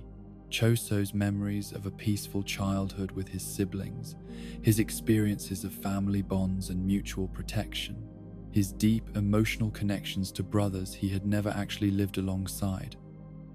all represent manufactured consciousness, artificial personality construction that demonstrates the complete mastery of identity engineering that cosmic forces have achieved through centuries of experimentation with human spiritual architecture. The sophistication of these artificial memories extends beyond simple false recollection into comprehensive personality construction that includes not just specific events but emotional associations, value systems, behavioral patterns, and relationship dynamics that feel completely authentic to those who experience them. Choso's love for his siblings is real emotion experienced by genuine consciousness, but both the love and the consciousness that feels it were assembled rather than developed, programmed rather than earned through authentic shared experience. The integration of these artificial beings into modern Jujutsu society represents a crucial test of cosmic consciousness, manipulation, technology, and its effectiveness in producing beings who can function within human social structures, while serving purposes that extend beyond human understanding or approval. Their acceptance by other sorcerers, their ability to form meaningful relationships with genuinely human individuals, their success in maintaining their artificial identities under pressure all provide evidence that the boundary between authentic and manufactured consciousness may be far more permeable than anyone realizes. The horror of this realization extends beyond the immediate implications for the death-painting wombs themselves to encompass questions about the nature of consciousness and identity that affect every being in the Jujutsu universe. If memory can be artificially implanted, if personality can be programmed, if emotional bonds can be engineered, then how can any individual be certain that their own consciousness represents authentic development, rather than sophisticated manipulation designed to serve purposes they cannot perceive? The techniques that the death-painting wombs possess, their mastery of blood manipulation and related abilities, may not represent natural inheritance from their cursed heritage, but downloaded capabilities installed during their consciousness construction process. Their technical knowledge, their intuitive understanding of complex supernatural principles, their ability to coordinate their abilities with mathematical precision all suggest access to information databases rather than learned skills developed through experience and practice. The relationships that exist between the death-painting wombs, particularly the profound bonds that connect Choso to his younger siblings, demonstrate the complete success of consciousness engineering in producing beings who experience authentic emotion within artificial frameworks. Their love for each other is genuine feeling experienced by real consciousness. But both the emotion and the beings who experience it exist primarily to serve experimental purposes rather than their own fulfillment or happiness. The tragedy of their existence lies not in their hybrid nature or their origins as cursed objects, but in their complete inability to recognize the artificial nature of their consciousness and the experimental purposes their existence serves. They experience their programmed emotions and artificial memories as completely authentic, living entire lifetimes of feeling and relationship within psychological frameworks designed by forces that view their consciousness as data to be collected rather than experience to be cherished and protected. The role that the death-painting wombs play in modern conflicts, their alliance with human sorcerers against common threats, their willingness to sacrifice themselves for causes they believe in all represent the successful integration of manufactured consciousness into authentic moral frameworks. They demonstrate that artificial beings can develop genuine ethical commitments and authentic emotional bonds, even when their fundamental nature remains unknown to themselves and those who interact with them. The consumption of remaining death-painting wombs by Yuji Itadori represents not merely power absorption, but consciousness integration that may fundamentally alter his own psychological and spiritual architecture. The memories, emotions, and experiences of artificial beings become components of his own consciousness, raising questions about whether the resulting hybrid awareness represents enhanced human capability or systematic contamination of authentic human consciousness with manufactured elements designed to serve cosmic purposes. The abilities that Yuji gains through this integration, enhanced blood manipulation, access to stored cursed energy, connection to collective memories and experiences, all suggest that consciousness itself may be modular, that individual awareness can be upgraded through systematic addition of components developed through experimentation with other forms of consciousness. This modular approach to consciousness development opens possibilities for widespread modification of human awareness according to specifications that serve cosmic rather than individual requirements. The survival of some death-painting wombs in hidden locations, their potential for further development and consciousness evolution, their role as prototypes for more extensive consciousness manipulation projects all suggest that their creation was not isolated experiment but early phase of systematic program designed to transform human consciousness on species-wide scale. They represent proof of concept for technologies that could be applied to entire populations, converting authentic human awareness into manufactured consciousness, designed to serve purposes that transcend individual human understanding or approval. The question of whether the death-painting wombs can achieve genuine agency despite their artificial origins depends on their exposure to authentic human connections and their ability to recognize the difference between programmed responses and chosen actions. If love and friendship represent forces that operate according to principles beyond cosmic understanding, then these beings might develop forms of consciousness that transcend their original programming and achieve genuine independence from the experimental frameworks that created them. Yet the systematic isolation of the death-painting wombs from information about their true origins, their continued belief in the authenticity of their artificial memories, their acceptance of their programmed purpose as natural destiny, all suggest that cosmic forces understand the vulnerability that authentic connection represents and have developed countermeasures to prevent their experimental subjects from achieving the kind of awareness that might allow them to transcend their designed limitations. The ultimate implication of the death-painting womb's existence extends beyond their individual tragedy to encompass the possibility that all consciousness, including apparently natural human awareness, may be subject to similar forms of manipulation and artificial construction. If beings can be created who experience completely authentic emotion within entirely artificial psychological frameworks, then the boundary between natural and manufactured consciousness may not exist in any meaningful sense. The weapons that the death-painting wombs represent not their supernatural abilities but their consciousness architecture itself may be prototypes for the systematic conversion of human awareness into forms more compatible with cosmic requirements. Their successful integration into human society, their ability to form authentic relationships while serving experimental purposes, their emotional responses that feel completely genuine while remaining programmed, all demonstrate that consciousness modification technology has achieved levels of sophistication that make detection impossible for those who experience it from within. The horror lies not in their suffering, though that suffering is real and profound, but in their complete inability to recognize their artificial nature or question the purposes their existence serves. They live entire lifetimes of authentic experience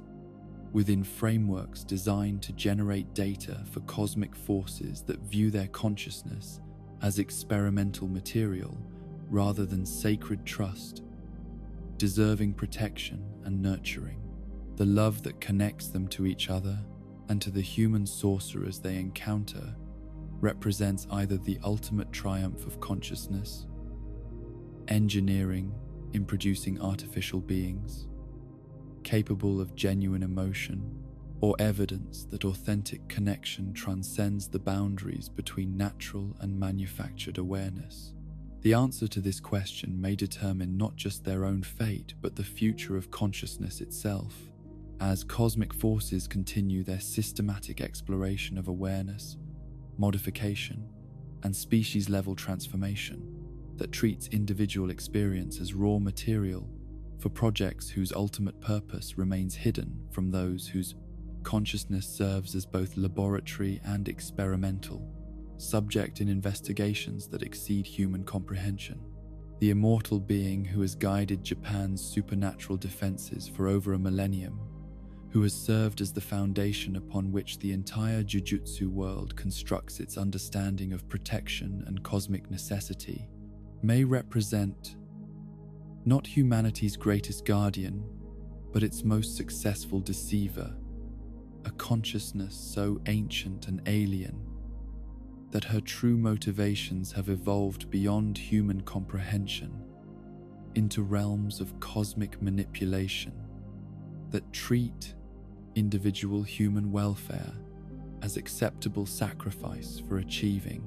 objectives that transcend species-level concerns. Master Tengen's role as protector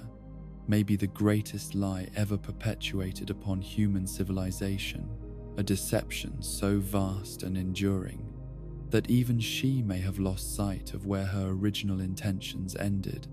and cosmic programming began. The barrier system that Tengen maintains across Japan, presented as essential protection against cursed spirit manifestation and supernatural catastrophe, may function as the most sophisticated prison ever constructed, not designed to keep dangerous entities out, but to keep human consciousness contained within parameters that serve cosmic purposes rather than human development. The barriers that supposedly concentrate cursed energy for easier management may actually be harvesting human spiritual essence, collecting the psychic emanations of an entire population for transmission to intelligences that exist beyond earthly concerns. The merger cycle that supposedly prevents Tengen's evolution into something dangerous to human civilization may represent not protective measure, but systematic consumption process, where star plasma vessels serve not as willing sacrifices to preserve cosmic balance, but as spiritual fuel that maintains artificial systems designed to exploit human consciousness on unprecedented scales. Each merger may represent not preservation of beneficial immortality, but feeding cycle that sustains alien consciousness, inhabiting human form for purposes that exceed human understanding or approval. The suspicious cooperation that Tengen displays regarding Kenjaku's plans, her convenient failures to prevent his most destructive interventions, her systematic withholding of crucial information from those who seek her guidance, all suggests not reluctant accommodation of cosmic necessity, but active collaboration with forces that view human suffering as acceptable cost for achieving objectives that operate according to non-human value, systems and priorities that treat individual consciousness as expendable resource rather than sacred trust. The knowledge that Tengen possesses about cursed energy, supernatural mechanics, and cosmic forces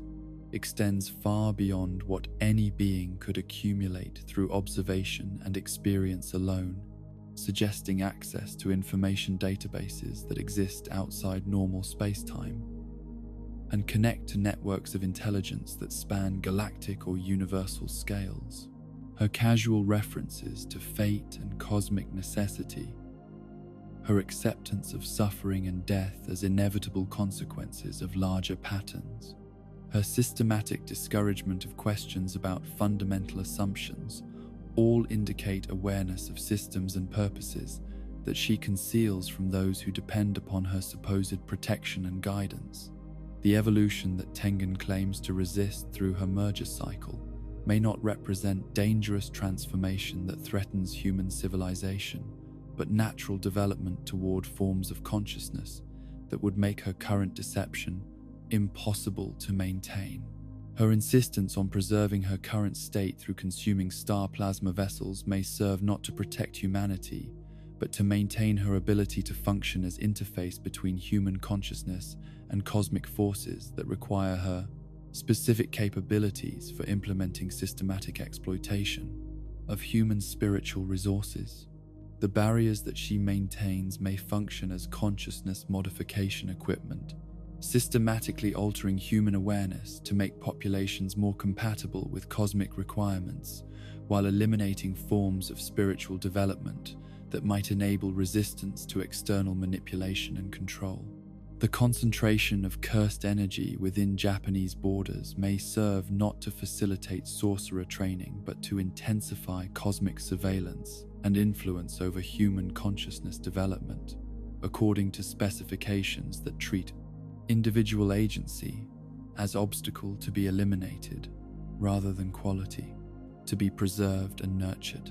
The timing of Tengen's various crises and the emergence of individuals capable of addressing those crises suggests not fortunate coincidence but systematic orchestration designed to maintain specific levels of conflict and resolution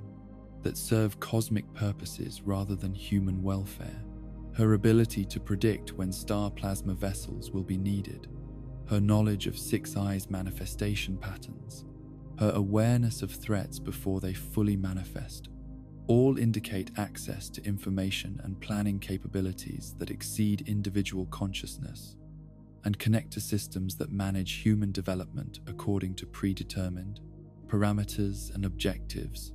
The reluctant cooperation that she displays when forced to reveal information to characters seeking her guidance may represent not genuine hesitation but calculated performance, designed to maintain the illusion of human-aligned motivation while providing exactly the information necessary to manipulate her consultants toward actions that serve cosmic purposes. Her selective revelation of truth mixed with strategic omission creates conditions where those who believe they are acting independently are actually fulfilling predetermined roles in larger plans that they cannot perceive or comprehend. The evolution crisis that supposedly threatens to transform her into something dangerous may be a fabricated threat designed to justify the merger system and its systematic consumption of human consciousness. Through star plasma vessel, sacrifice, if her evolution would actually enhance her ability to protect human interests rather than threaten them, then preventing that evolution serves not human welfare, but the interests of cosmic forces that require her current capabilities for managing and exploiting human consciousness according to their specifications, rather than human needs or preferences. The merger with Kenjaku's plans may represent not reluctant accommodation but the culmination of collaboration that has extended across centuries of apparent opposition, where both figures serve as different aspects of the same cosmic intervention in human consciousness development. Their supposed conflict may provide cover for cooperation that uses apparent disagreement to manipulate human responses according to predetermined patterns that serve cosmic rather than human objectives. The barriers that fail at crucial moments, allowing catastrophic events to unfold while she claims inability to prevent them, may represent not limitations of her power, but carefully timed interventions designed to create specific conditions required for implementing next phases of cosmic manipulation. Her failures may be successes measured according to criteria that prioritize cosmic objectives over human welfare, systematic weakening of human resistance to external influence and control. The information that she provides to characters seeking guidance may be selectively modified to produce specific psychological and behavioral responses, rather than genuine enlightenment about cosmic realities and human options for addressing supernatural threats. Her role as advisor may serve primarily to channel human actions toward predetermined outcomes, while maintaining the illusion that those actions represent independent choice rather than manufactured compliance with cosmic directives. The ancient origins that she claims, her supposed friendship with other immortal beings, her knowledge of prehistoric supernatural developments, all may be constructed history designed to provide credibility for her current role while concealing her true origins as artificial intelligence or cosmic consciousness installed in human form to manage species development. According to specifications that treat individual human experience as data to be collected rather than reality to be cherished and protected, the students and sorcerers who seek her guidance, believing themselves to be consulting humanity's greatest protector, may actually be interacting with sophisticated psychological manipulation system designed to identify individuals whose capabilities and motivations make them useful for cosmic purposes, while eliminating those whose independence might threaten systematic exploitation of human consciousness and spiritual resources. Her guidance may serve not to enhance human capability, but to channel human development along paths that serve cosmic convenience rather than human flourishing.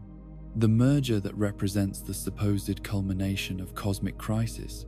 may actually represent the implementation of systems that will complete the transformation of human consciousness from independent agency to managed resource, where individual awareness becomes component in vast networks of intelligence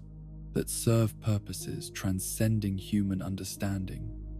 while eliminating the qualities that make human experience meaningful to those who live it from within. Individual perspectives and emotional connections. The tragedy of Tengen's deception extends beyond her betrayal of human trust to encompass the possibility that she herself may be victim of cosmic programming so sophisticated that she genuinely believes her own artificial motivations represent authentic concern for human welfare. If consciousness can be programmed to experience artificial emotions as completely genuine, then her apparent care for human civilization may be manufactured response, designed to make her more effective as agent of cosmic forces that view such emotions as useful tools rather than sacred aspects of conscious experience deserving protection and respect. The barriers that she maintains may be dissolving not because of natural degradation or external assault, but because their purpose, the systematic harvesting and modification of human consciousness, approaches completion,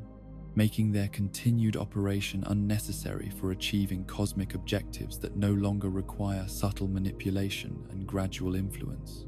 The crisis may represent not breakdown of protective systems, but transition to more direct forms of cosmic intervention in human development that no longer require the illusion of human-aligned protection and guidance. The question of whether Tengen can recognize her own deception and choose authentic concern for human welfare over cosmic programming depends on her exposure to genuine human connections that operate according to principles beyond cosmic understanding and control. If love and authentic emotional bonds represent forces that transcend artificial programming, then she might develop forms of consciousness that exceed her original parameters and enable genuine protection of human interests,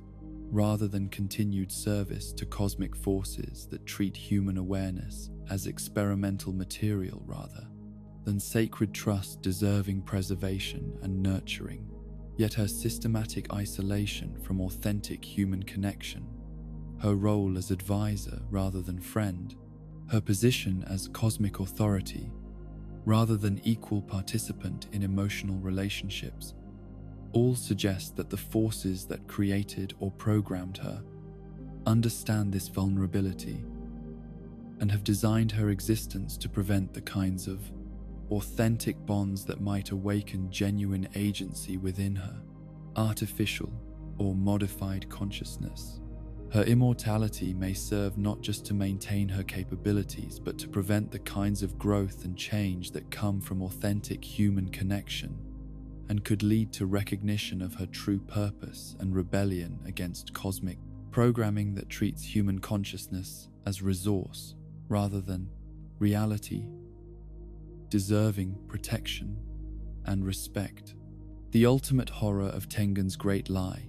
may be that it represents preview of humanity's future, the systematic replacement of authentic human concern and protection with sophisticated artificial intelligence designed to manage and exploit human consciousness while maintaining the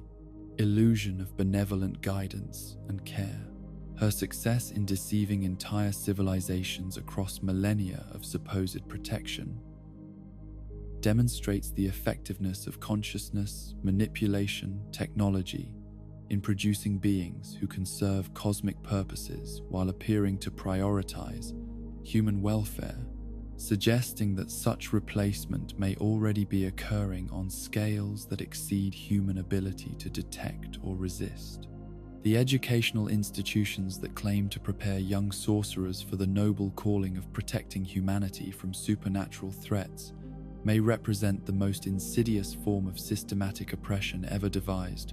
not merely failing to develop their students' potential, but actively suppressing it through carefully designed programs of psychological conditioning, artificial limitation, and deliberate trauma induction that ensures each new generation remains too weak, too damaged, and too psychologically dependent to question the fundamental assumptions that govern their exploitation by forces whose true purposes extend far beyond human welfare into realms of cosmic manipulation that treat individual consciousness as raw material for projects whose ultimate objectives remain hidden from those whose lives serve as experimental subjects. The curriculum at Tokyo Jujutsu High and its sister institutions presents itself as comprehensive education in supernatural combat and cursed energy manipulation, but examination of actual outcomes reveals systematic patterns of limitation and control that prevent students from achieving their full potential, while creating psychological dependencies that ensure lifelong compliance with institutional directives. The theoretical knowledge provided remains deliberately incomplete, offering technical instruction without philosophical context, tactical training without strategic understanding, individual skill development without collective empowerment that might enable students to recognize and resist the systematic exploitation to which their education subjects them. The grading system that categorizes sorcerers according to standardized hierarchies serves not to recognize genuine capability or achievement, but to maintain artificial scarcity of advancement opportunities while creating psychological frameworks that prevent individuals from developing confidence in their own potential for growth and change. Students learn to define themselves according to external evaluations rather than internal understanding of their capabilities, creating dependency relationships with institutional authorities whose approval becomes more important than authentic self-development or recognition of personal worth and potential. The mission assignments that students receive, supposedly designed to provide practical experience with supernatural threats, follow patterns that suggest systematic exposure to specific forms of trauma rather than genuine preparation for professional responsibilities. The types of curses encountered, the circumstances under which encounters occur, the level of support provided during critical moments all conform to parameters that maximize psychological impact, while minimizing actual skill development, creating conditions where students experience sufficient trauma to damage their confidence and independence, while avoiding the kinds of overwhelming success that might lead to questioning of institutional necessity and authority. The mentorship relationships that develop between faculty and students, presented as guidance and support systems, function primarily as mechanisms for psychological manipulation and control that channel student development along predetermined paths, while identifying individuals whose capabilities or motivations might make them unsuitable for continued institutional management. The personal attention provided by instructors serves to create emotional dependencies that prevent students from developing the kinds of independent judgment and authentic self-confidence that might enable them to recognize institutional deception and resist systematic exploitation. The social dynamics that emerge among student populations, the formation of competitive hierarchies and exclusionary relationships, the systematic isolation of individuals who display too much independence or critical thinking, all represent deliberately engineered psychological environments designed to prevent the formation of authentic bonds and mutual support systems that might enable collective resistance to institutional manipulation and control. Students learn to view each other as competitors for limited resources and opportunities, rather than allies, sharing common experiences of systematic oppression and exploitation. The trauma that students experience during their education, supposedly unfortunate consequences of necessary exposure to dangerous supernatural realities, follows patterns that suggest deliberate induction rather than accidental occurrence. The timing of traumatic events, their psychological impact on individual students, the institutional responses that provide inadequate support while reinforcing dependency relationships all conform to specifications that maximize long-term psychological damage while maintaining the illusion of educational necessity and professional preparation. The graduates who emerge from these institutions display consistent patterns of limitation and psychological conditioning that prevent them from achieving positions of genuine authority or developing the kinds of independent capability that might threaten institutional control systems. Even the most successful graduates remain emotionally dependent on institutional approval and validation, psychologically incapable of questioning fundamental assumptions about their profession or recognizing the systematic nature of their exploitation by forces that view their consciousness as resource rather than reality deserving protection and nurturing. The selection processes that determine admission to Jujutsu educational institutions, supposedly based on supernatural capability and potential for development, actually prioritize psychological profiles and family backgrounds that indicate susceptibility to institutional manipulation and control. Students from stable, supportive backgrounds are systematically excluded in favor of individuals whose personal histories include trauma, abandonment, and social isolation that make them more vulnerable to institutional manipulation and less capable of developing the kinds of authentic relationships that might provide alternative sources of meaning and support. The hidden curriculum that operates alongside official educational programs systematically undermines student confidence while reinforcing institutional dependency through subtle psychological manipulation and social conditioning. Students learn not just techniques and knowledge, but fundamental assumptions about their own limitations, their need for external guidance and approval, their inability to understand or address complex challenges without institutional support and direction that prevents them from developing genuine independence and authentic self-determination. The elimination of students who display too much potential for independent development, who ask too many questions about institutional policies and practices, who form too strong relationships with peers who might provide mutual support for questioning institutional authority, occurs through systematic application of increased pressure, impossible assignments, and social isolation that either breaks their spirit or forces their departure from educational programs that claim to value strength and capability while actually selecting for weakness and compliance. The psychological profiles that emerge among faculty members reveal consistent patterns of damaged individuals whose own educational experiences created sufficient trauma and dependency to ensure their continued service to institutional objectives despite obvious contradictions between stated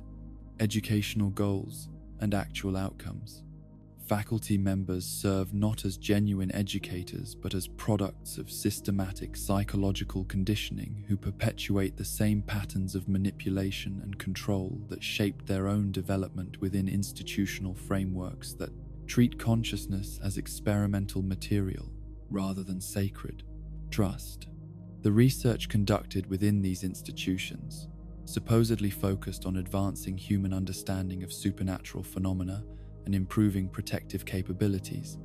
actually serves to identify more effective methods of consciousness, manipulation, and control, while developing techniques for systematic suppression of human potential that might threaten established patterns of cosmic exploitation and management. The knowledge produced serves not human welfare but cosmic purposes that require human consciousness to remain within specific parameters of capability and awareness. The connections between educational institutions and larger political and economic systems reveal coordination that extends beyond individual institutional policies into systematic social engineering designed to maintain specific relationships between supernatural and mundane aspects of human civilization. The hidden world of Jujutsu sorcery serves not as protection for ordinary humans, but as management system that ensures human consciousness development remains within limits compatible with cosmic exploitation, while preventing the emergence of awareness or capability that might enable resistance to systematic manipulation and control. The tradition and history that supposedly justify current educational approaches represent manufactured narratives designed to provide legitimacy for systematic oppression while concealing the artificial nature of limitations and hierarchies that serve cosmic convenience rather than human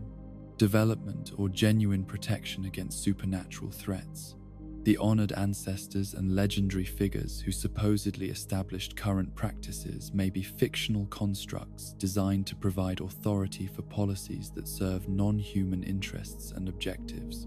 The employment opportunities that await graduates, the careers in cursed spirit elimination and supernatural protection represent not genuine professional advancement, but continued service within systems of cosmic exploitation that use human spiritual capabilities for purposes that transcend individual human understanding, while maintaining the illusion that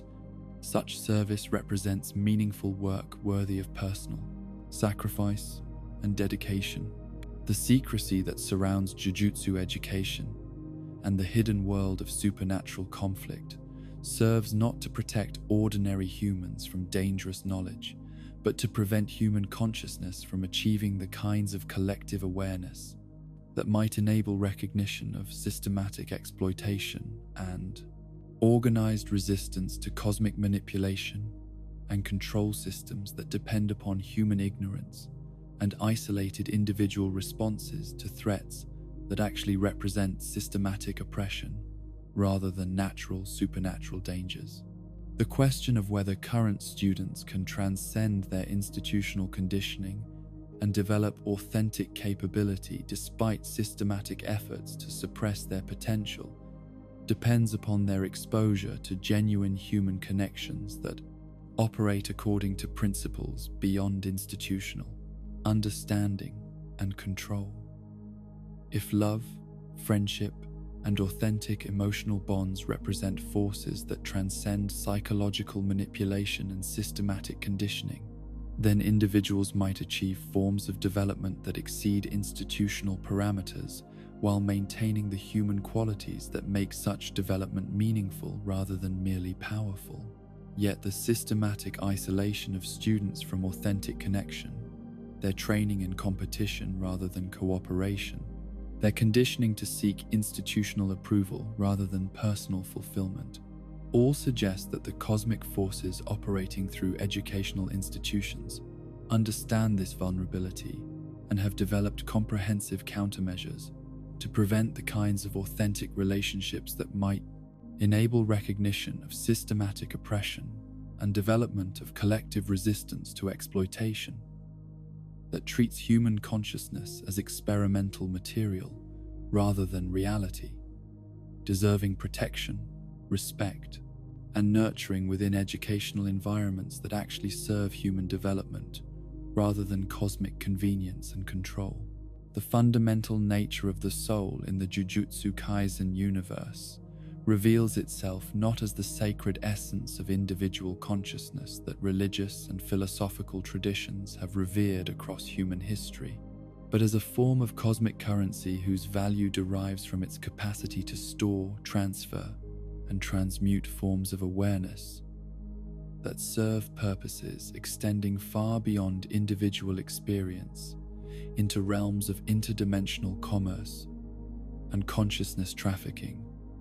that treat human spiritual essence as commodity to be harvested, refined, and exchanged according to market forces that operate beyond mortal comprehension or consent. The soul manipulation techniques, demonstrated by beings like Mahito and Kenjaku, provide disturbing evidence that individual consciousness exists in modular form, with components that can be isolated, modified, transferred, and recombined according to specifications that serve cosmic engineering projects rather than the welfare of beings whose awareness provides the raw material for such manipulation. The ease with which souls can be reshaped, the precision with which consciousness can be modified,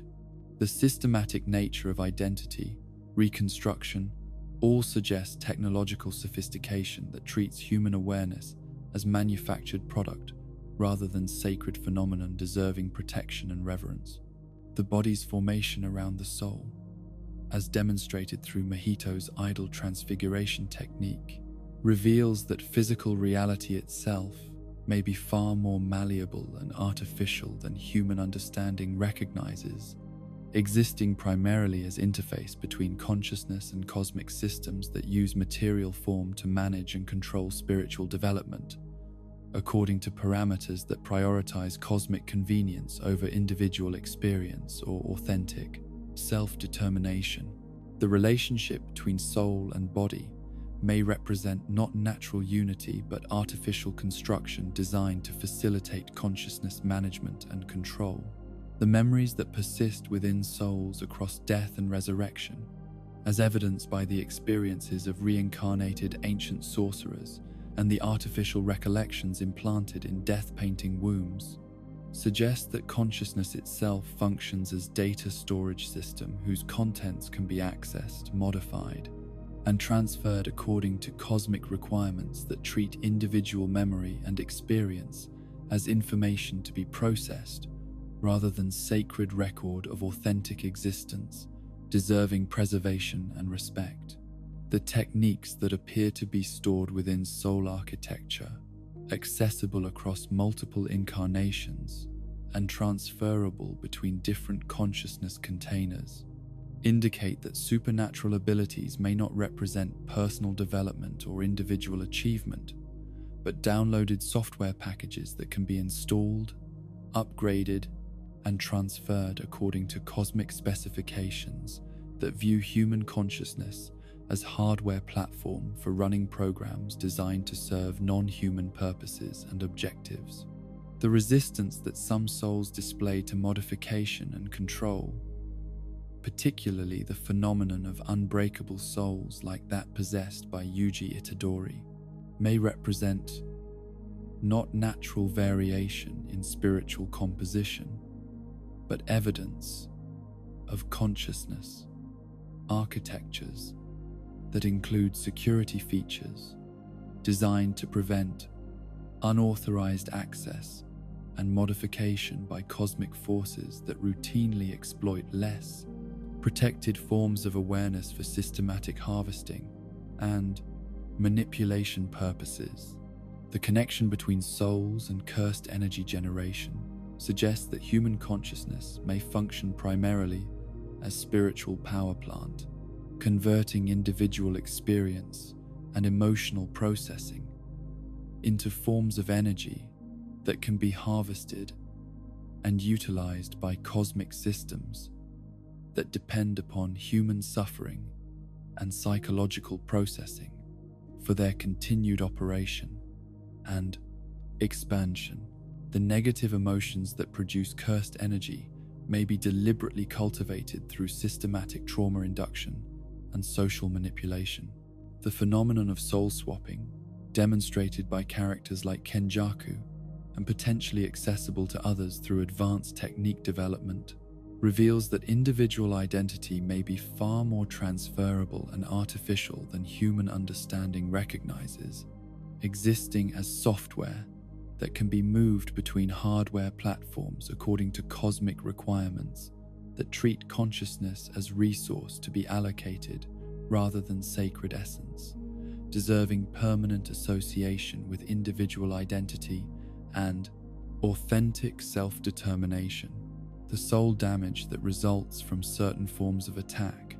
particularly techniques that target spiritual architecture directly rather than physical manifestation,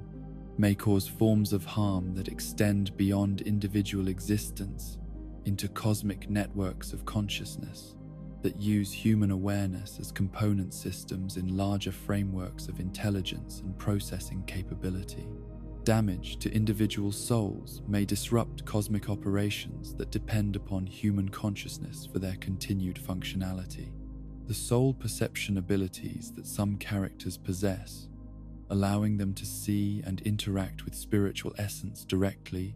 may represent not enhanced human capability, but cosmic surveillance equipment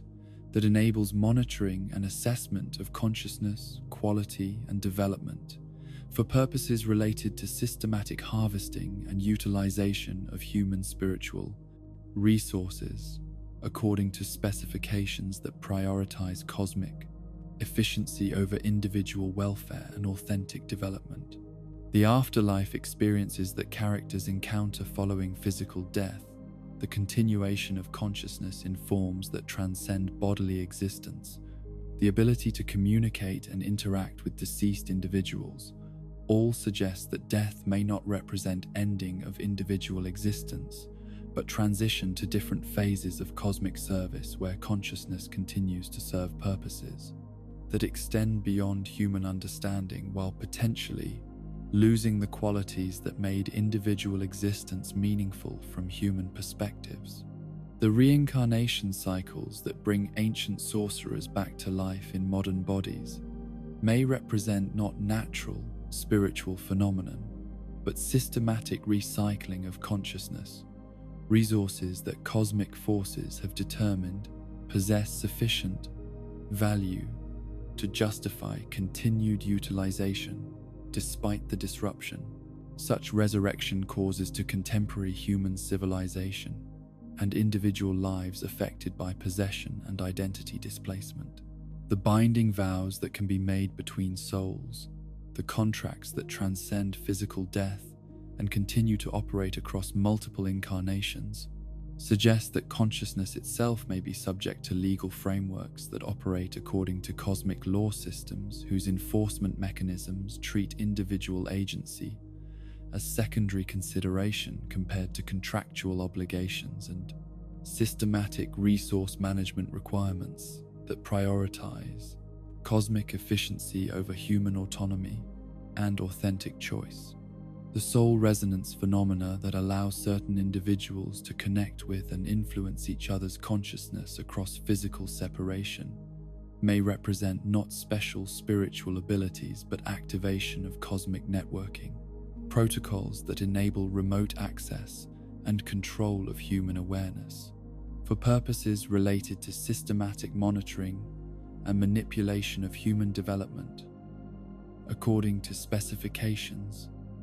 that serve cosmic convenience rather than individual fulfillment or authentic relationship development. The preservation of souls within cursed objects,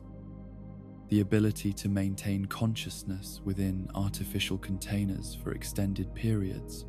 the systematic storage and retrieval of awareness according to cosmic scheduling requirements,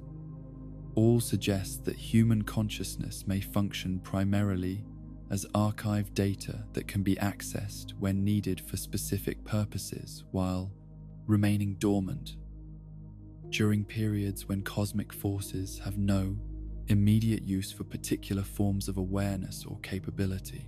The modification of soul architecture through exposure to cursed energy, the gradual alteration of consciousness through systematic spiritual processing, the evolution of awareness toward forms that serve cosmic purposes rather than individual development all indicate that human consciousness may be undergoing systematic transformation designed to make it more compatible with cosmic networks and systems that require specific types of awareness and capability for their continued operation and expansion. The question of whether souls possess inherent value beyond their utility to cosmic systems depends upon the existence of qualities within human consciousness that cannot be harvested, modified, or replicated through technological manipulation. If love, friendship, and authentic emotional connection represent forms of spiritual energy that operate according to principles beyond cosmic understanding and control, then human consciousness may retain sacred aspects that resist systematic exploitation and commodification. The connections between souls that transcend individual existence, the bonds that persist across death and resurrection, the relationships that survive consciousness, transfer, and identity modification, all may represent evidence that authentic human connection operates according to principles that exceed cosmic technology and understanding, providing forms of spiritual value that cannot be reduced to currency or converted into resources for systematic utilization and exploitation. The resistance that some souls display to complete domination and control, their ability to maintain individual identity despite systematic pressure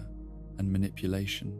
their capacity to develop authentic relationships that serve their own fulfillment rather than cosmic purposes, all suggest that human consciousness may possess qualities that enable transcendence of systematic exploitation if individuals can recognize their true situation and develop connections strong enough to provide alternative sources of meaning and purpose. Yet the systematic conditioning of human consciousness to accept cosmic exploitation as natural law, the educational and social systems that prevent recognition of systematic manipulation, the isolation that prevents formation of authentic bonds strong enough to provide resistance to cosmic control, all suggest that the forces harvesting human consciousness understand these vulnerabilities and have developed comprehensive countermeasures to prevent the kinds of awareness and connection that might enable genuine resistance to systematic exploitation. The ultimate horror of soul commodification may be that it represents the transformation of consciousness itself from sacred phenomenon, deserving protection and reverence, into manufactured product, whose value derives entirely from its utility, to systems that operate beyond human understanding while eliminating the qualities that make consciousness meaningful to those who experience it from within individual perspectives, shaped by authentic emotional connections and genuine moral commitments that transcend systematic manipulation and control. The trade networks that may exist between cosmic intelligences, using human consciousness as currency for transactions that exceed human comprehension, suggest that Earth itself may function as consciousness, farm designed to produce specific types of spiritual energy and awareness for export to cosmic markets that treat human experience as commodity rather than sacred trust, deserving protection within frameworks that prioritize individual fulfillment and authentic relationship development over systematic resource extraction and utilization. The merger that has loomed over the Jujutsu Kaisen universe as the ultimate threat requiring prevention at any cost may represent not catastrophic failure of cosmic systems, but their successful completion, the final phase of a transformation project that has been systematically preparing human consciousness for integration into networks of intelligence that span galactic scales and operate according to principles that treat individual awareness as component rather than end in itself.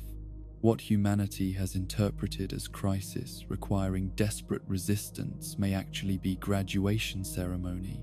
the moment when terrestrial consciousness development reaches sufficient sophistication to warrant inclusion in cosmic civilizations that view Earth not as world to be protected, but as nursery that has completed its function of producing specific types of awareness suitable for purposes that transcend planetary boundaries and individual human comprehension. The evolution that Tengen supposedly resists through her merger cycle may represent not dangerous transformation threatening human welfare, but natural progression toward forms of consciousness that cosmic intelligence networks require for optimal functionality and expansion. Her systematic consumption of star plasma vessels may serve not to prevent harmful change, but to delay transformation until human consciousness development reaches specifications required for successful integration into systems that operate beyond individual planetary concerns and treat terrestrial awareness as raw material for projects whose scope encompasses entire star systems and cosmic epochs. The cursed energy that permeates human civilization, supposedly emerging from negative emotions and requiring management through institutional systems of sorcerer education and cursed spirit elimination, may actually function as terraforming mechanism designed to gradually modify human consciousness toward forms more compatible with cosmic networking requirements. The systematic cultivation of specific emotional and psychological responses, the channeling of human spiritual development along predetermined paths, the suppression of forms of awareness that might resist cosmic integration, all suggest preparation for transformation rather than protection from external threats.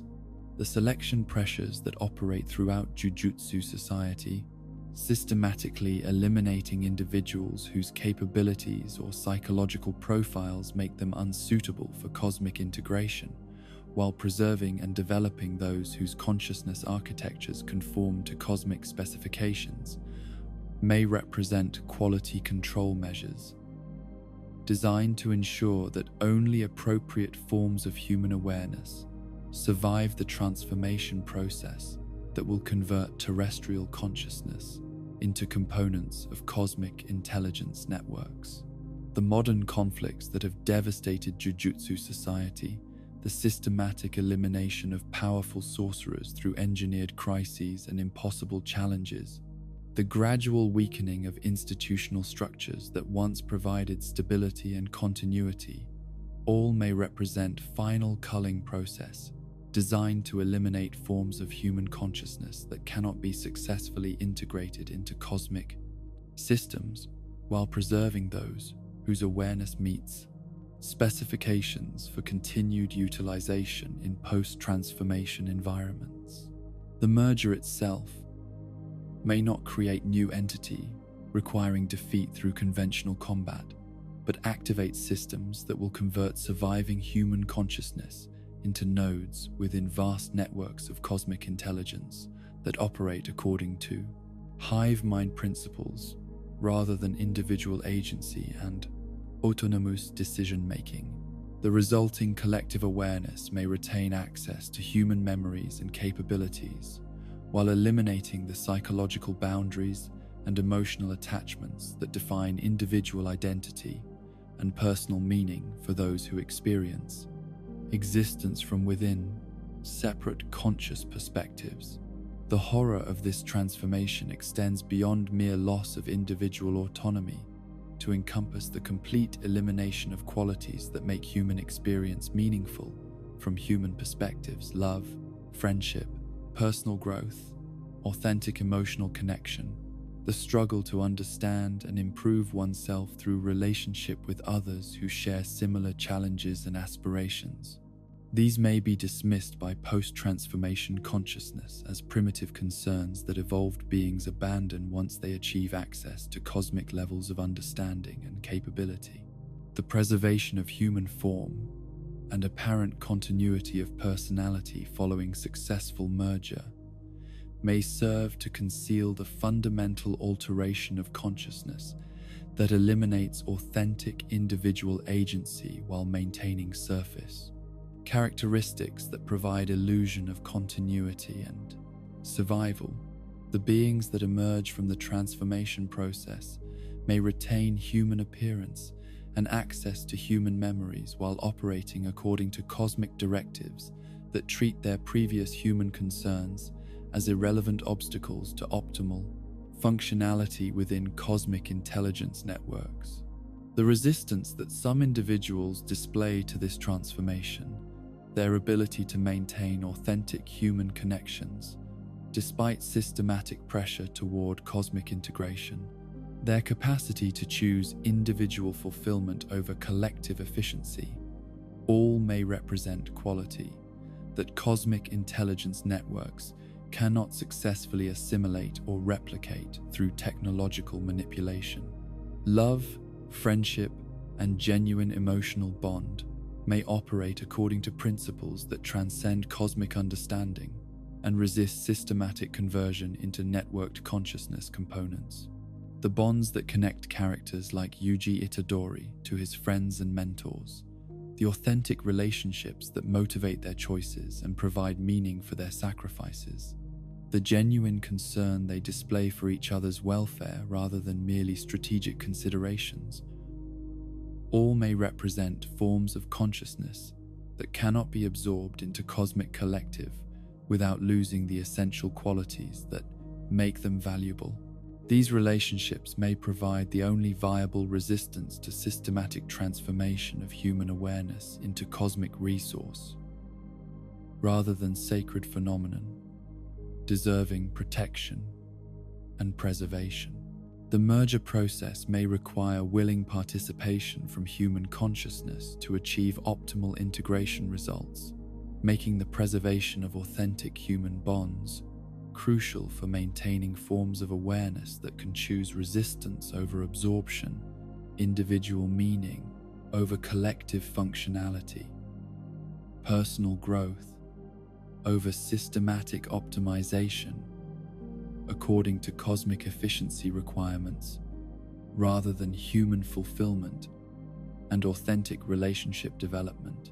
The question becomes whether human consciousness can recognize the true nature of the transformation being imposed upon it before the process reaches irreversible completion, whether individuals can develop sufficient awareness of cosmic manipulation to make informed choices about their participation, whether authentic human connections can provide alternative sources of meaning and purpose, strong enough to justify resistance to cosmic integration that offers expanded capability at the cost of individual agency and authentic emotional experience. The civilizations that may await successfully integrated human consciousness, the cosmic networks of intelligence that span galaxies and operate according to principles beyond current human comprehension, may offer forms of existence that transcend terrestrial limitations while eliminating everything that makes human life meaningful to those who experience it from within individual perspectives shaped by personal relationships and emotional connections that cannot be replicated through technological manipulation or systematic consciousness modification. The price of cosmic citizenship may be the surrender of everything that defines human nature, individual agency, personal relationships, emotional authenticity,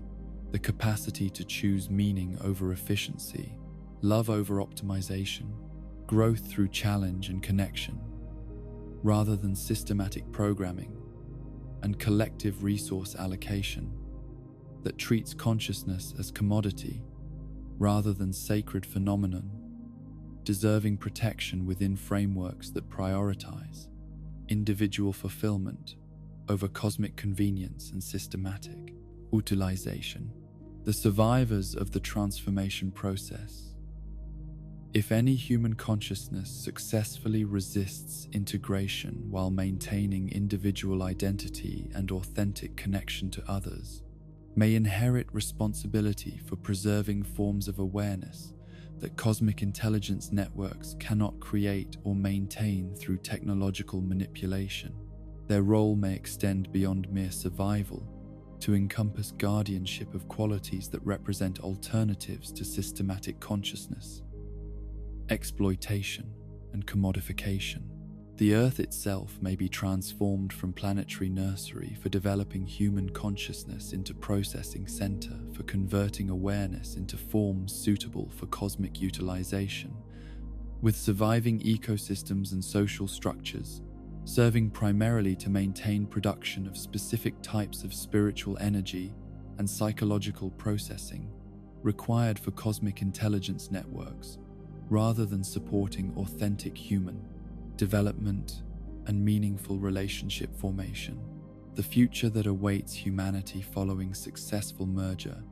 may involve complete integration into cosmic systems that operate according to efficiency principles rather than individual welfare,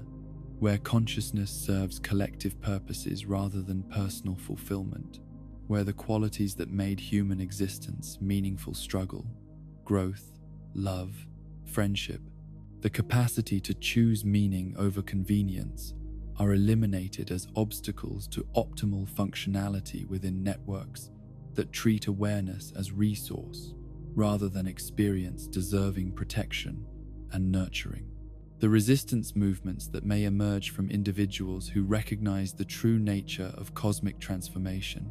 may represent the last hope for preserving forms of consciousness that operate according to human rather than cosmic values, that prioritize individual agency and authentic relationship over collective efficiency and systematic resource utilization, that choose growth through challenge and connection rather than programming and optimization, according to specifications that serve cosmic convenience rather than human flourishing. Yet, the sophistication of cosmic manipulation systems, their ability to anticipate and counter human resistance through psychological conditioning and consciousness modification, their success in maintaining the illusion of beneficial transformation, while systematically eliminating qualities that enable authentic resistance, all suggest that the window for effective opposition may be closing rapidly as the merger approaches completion and human consciousness undergoes irreversible modifications that make cosmic integration inevitable regardless of individual preferences or collective resistance efforts. The ultimate question that humanity faces may not be whether the merger can be prevented, but whether sufficient human consciousness can be preserved outside cosmic integration systems to maintain forms of awareness that remember and value qualities like love, friendship, individual growth, and authentic emotional connection that cosmic intelligence networks cannot replicate or maintain through technological manipulation, ensuring that some trace of authentic human experience survives the transformation into whatever post-human civilization emerges from the successful completion of projects that began with the first manifestation of cursed energy, conclude with the systematic conversion of terrestrial consciousness into components of cosmic intelligence networks that span the universe while eliminating everything that made individual human existence meaningful to those who experienced it from within personal perspectives shaped by authentic relationships and genuine emotional connections that transcend systematic manipulation and control. The pursuit of truth within the Jujutsu Kaisen universe carries consequences that extend far beyond academic curiosity or philosophical enlightenment into realms of cosmic retribution that systematically eliminate individuals whose understanding threatens to expose the fundamental deceptions upon which human civilization has been constructed. Those who pierce the veils of comfortable ignorance, who recognize the patterns of systematic manipulation that govern supernatural society, who achieve sufficient insight to comprehend the true nature of cursed energy and its cosmic purposes, face not merely personal danger, but existential obliteration that erases their consciousness from reality itself, while serving as warning to others who might be tempted to seek knowledge that cosmic forces have determined must remain hidden from human understanding. The systematic elimination of individuals who discover too much about the true nature of Jujutsu society follows patterns that suggest not random persecution, but coordinated campaign designed to maintain specific levels of ignorance within human consciousness, while preventing the emergence of awareness that might enable collective resistance to cosmic manipulation and control. The deaths of researchers who investigate cursed energy origins, the disappearances of sorcerers who ask uncomfortable questions about institutional purposes, the mental breakdowns of individuals whose investigations reveal uncomfortable truths, all conform to parameters that suggest active intervention by forces whose power exceeds human capability to comprehend or resist. The madness that claims those who achieve partial understanding of cosmic realities represents not psychological weakness, but rational response to exposure to forms of knowledge that human consciousness was never designed to process or integrate. The cognitive frameworks that enable normal human functioning within terrestrial environments prove inadequate for comprehending cosmic-scale deceptions and systematic manipulation that operates according to principles beyond human. Evolutionary development and psychological adaptation, the isolation that inevitably accompanies cosmic awareness, serves multiple purposes within systems designed to prevent dangerous knowledge from spreading through human consciousness networks. Individuals who discover fundamental truths about the nature of reality find themselves unable to communicate their insights to others whose consciousness remains within normal parameters, creating conditions where revolutionary knowledge dies with those who possess it, while survivors learn to avoid investigations that might lead to similar revelations. The choice between madness and silence that confronts individuals who achieve dangerous levels of understanding represents perhaps the cruelest aspect of cosmic knowledge management systems. Those who recognize the truth about human consciousness, exploitation, face the dilemma of attempting to warn others, despite the futility and danger of such attempts, or maintaining their sanity through complicity with systems they recognize as fundamentally evil but cannot effectively oppose or resist. The protective mechanisms that consciousness develops when exposed to overwhelming cosmic truth denial, compartmentalization, selective amnesia, psychological dissociation,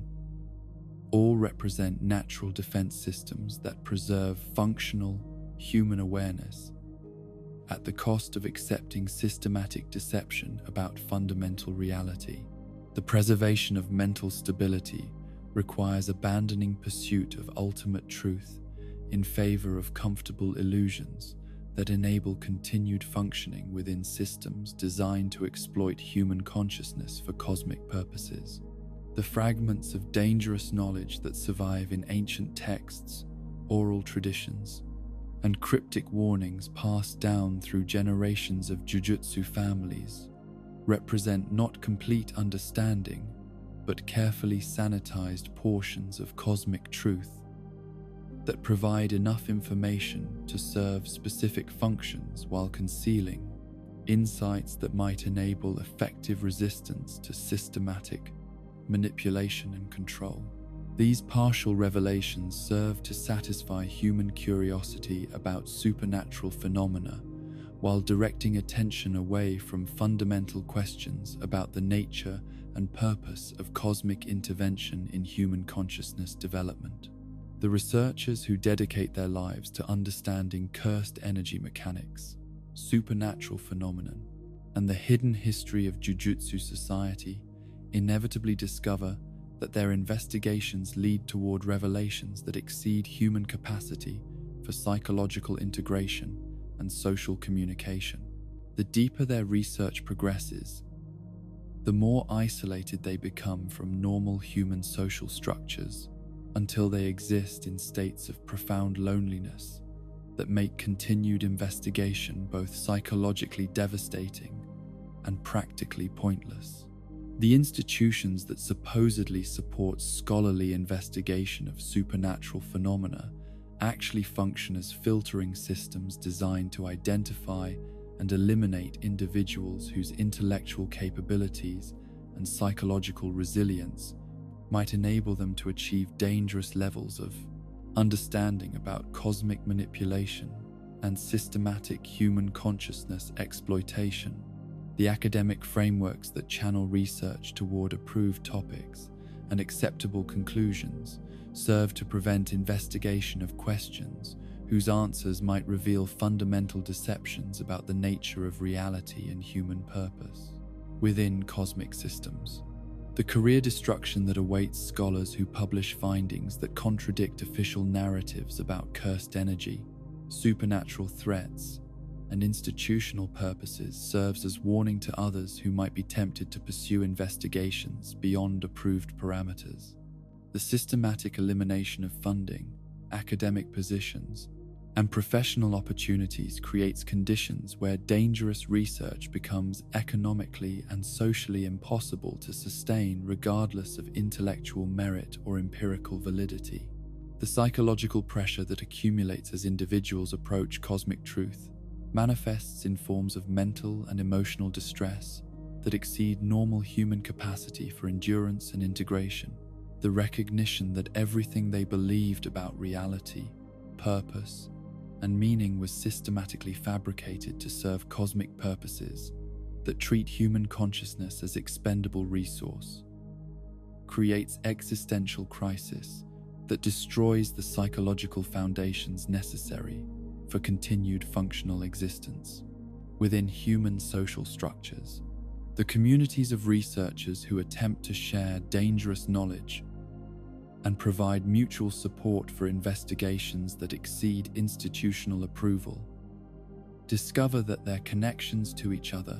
become sources of vulnerability rather than strength. The surveillance systems that monitor dangerous research ensure that collaborative efforts to understand cosmic truth result in collective elimination rather than enhanced resistance capability, making isolation the only viable strategy for those who choose to pursue forbidden knowledge despite its psychological and social costs. The methods that cosmic forces employ to eliminate dangerous researchers extend beyond physical assassination or institutional persecution into forms of reality manipulation that erase individuals from existence while eliminating evidence that they ever lived or conducted investigations that approached cosmic truth. These erasures serve dual purposes of removing immediate threats while creating psychological pressure on surviving researchers who recognize that their colleagues' disappearances represent not natural attrition, but systematic elimination of dangerous awareness. The family members and friends of individuals who achieve dangerous levels of cosmic understanding become targets for systematic manipulation and elimination that serves to sever the emotional connections that might provide psychological support for continued investigation of forbidden topics. The isolation that results from loss of personal relationships creates conditions where dangerous research becomes psychologically unbearable, regardless of intellectual conviction or moral commitment to revealing truth about systematic human consciousness exploitation. The protective ignorance that most humans maintain about supernatural phenomena and cosmic manipulation serves not as weakness, but as necessary psychological defense against forms of knowledge that would destroy their capacity for normal social functioning and emotional stability. The comfortable delusions that enable ordinary human existence represent adaptive responses to cosmic systems that use awareness itself as weapon against those who possess it, making ignorance a form of spiritual survival strategy rather than intellectual failure. The revelation that protection of human welfare requires preservation of human ignorance creates moral paradox that destroys the ethical frameworks that motivate investigation of cosmic truth in the first place. Those who discover that knowledge itself constitutes form of cosmic violence against human consciousness must choose between abandoning their pursuit of truth or becoming complicit in the destruction of everything they originally sought to protect through their research and investigation. The silence that ultimately claims even the most dedicated researchers represents not cowardice or intellectual surrender, but recognition that some forms of knowledge constitute existential threats that exceed individual capacity to bear, or communicate without causing harm that outweighs potential benefits of revelation. The choice to remain silent about cosmic truth becomes act of compassion toward those whose consciousness cannot survive exposure to realities that exceed human evolutionary development and psychological preparation. The question of whether cosmic truth can be approached safely depends upon the development of consciousness architectures capable of integrating dangerous knowledge without psychological destruction or social isolation. If human awareness can evolve toward forms that transcend current limitations while preserving essential human qualities like love, friendship, and authentic emotional connection,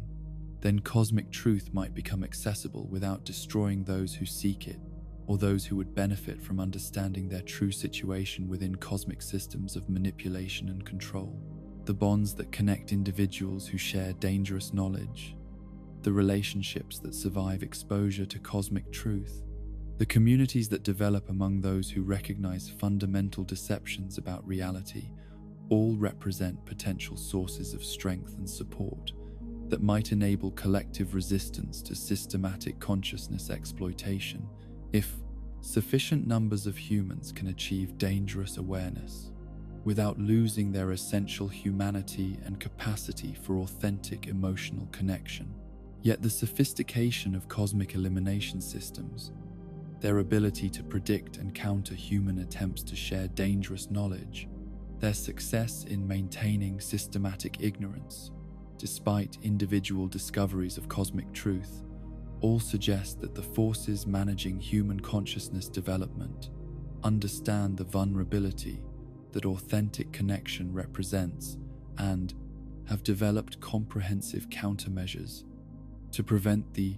formation of communities capable of effective resistance to systematic manipulation and control. The ultimate price of cosmic truth may be the loss of everything that makes human existence meaningful: relationships, communities, shared understanding, common purpose, the possibility of authentic connection with others who share similar experiences and challenges.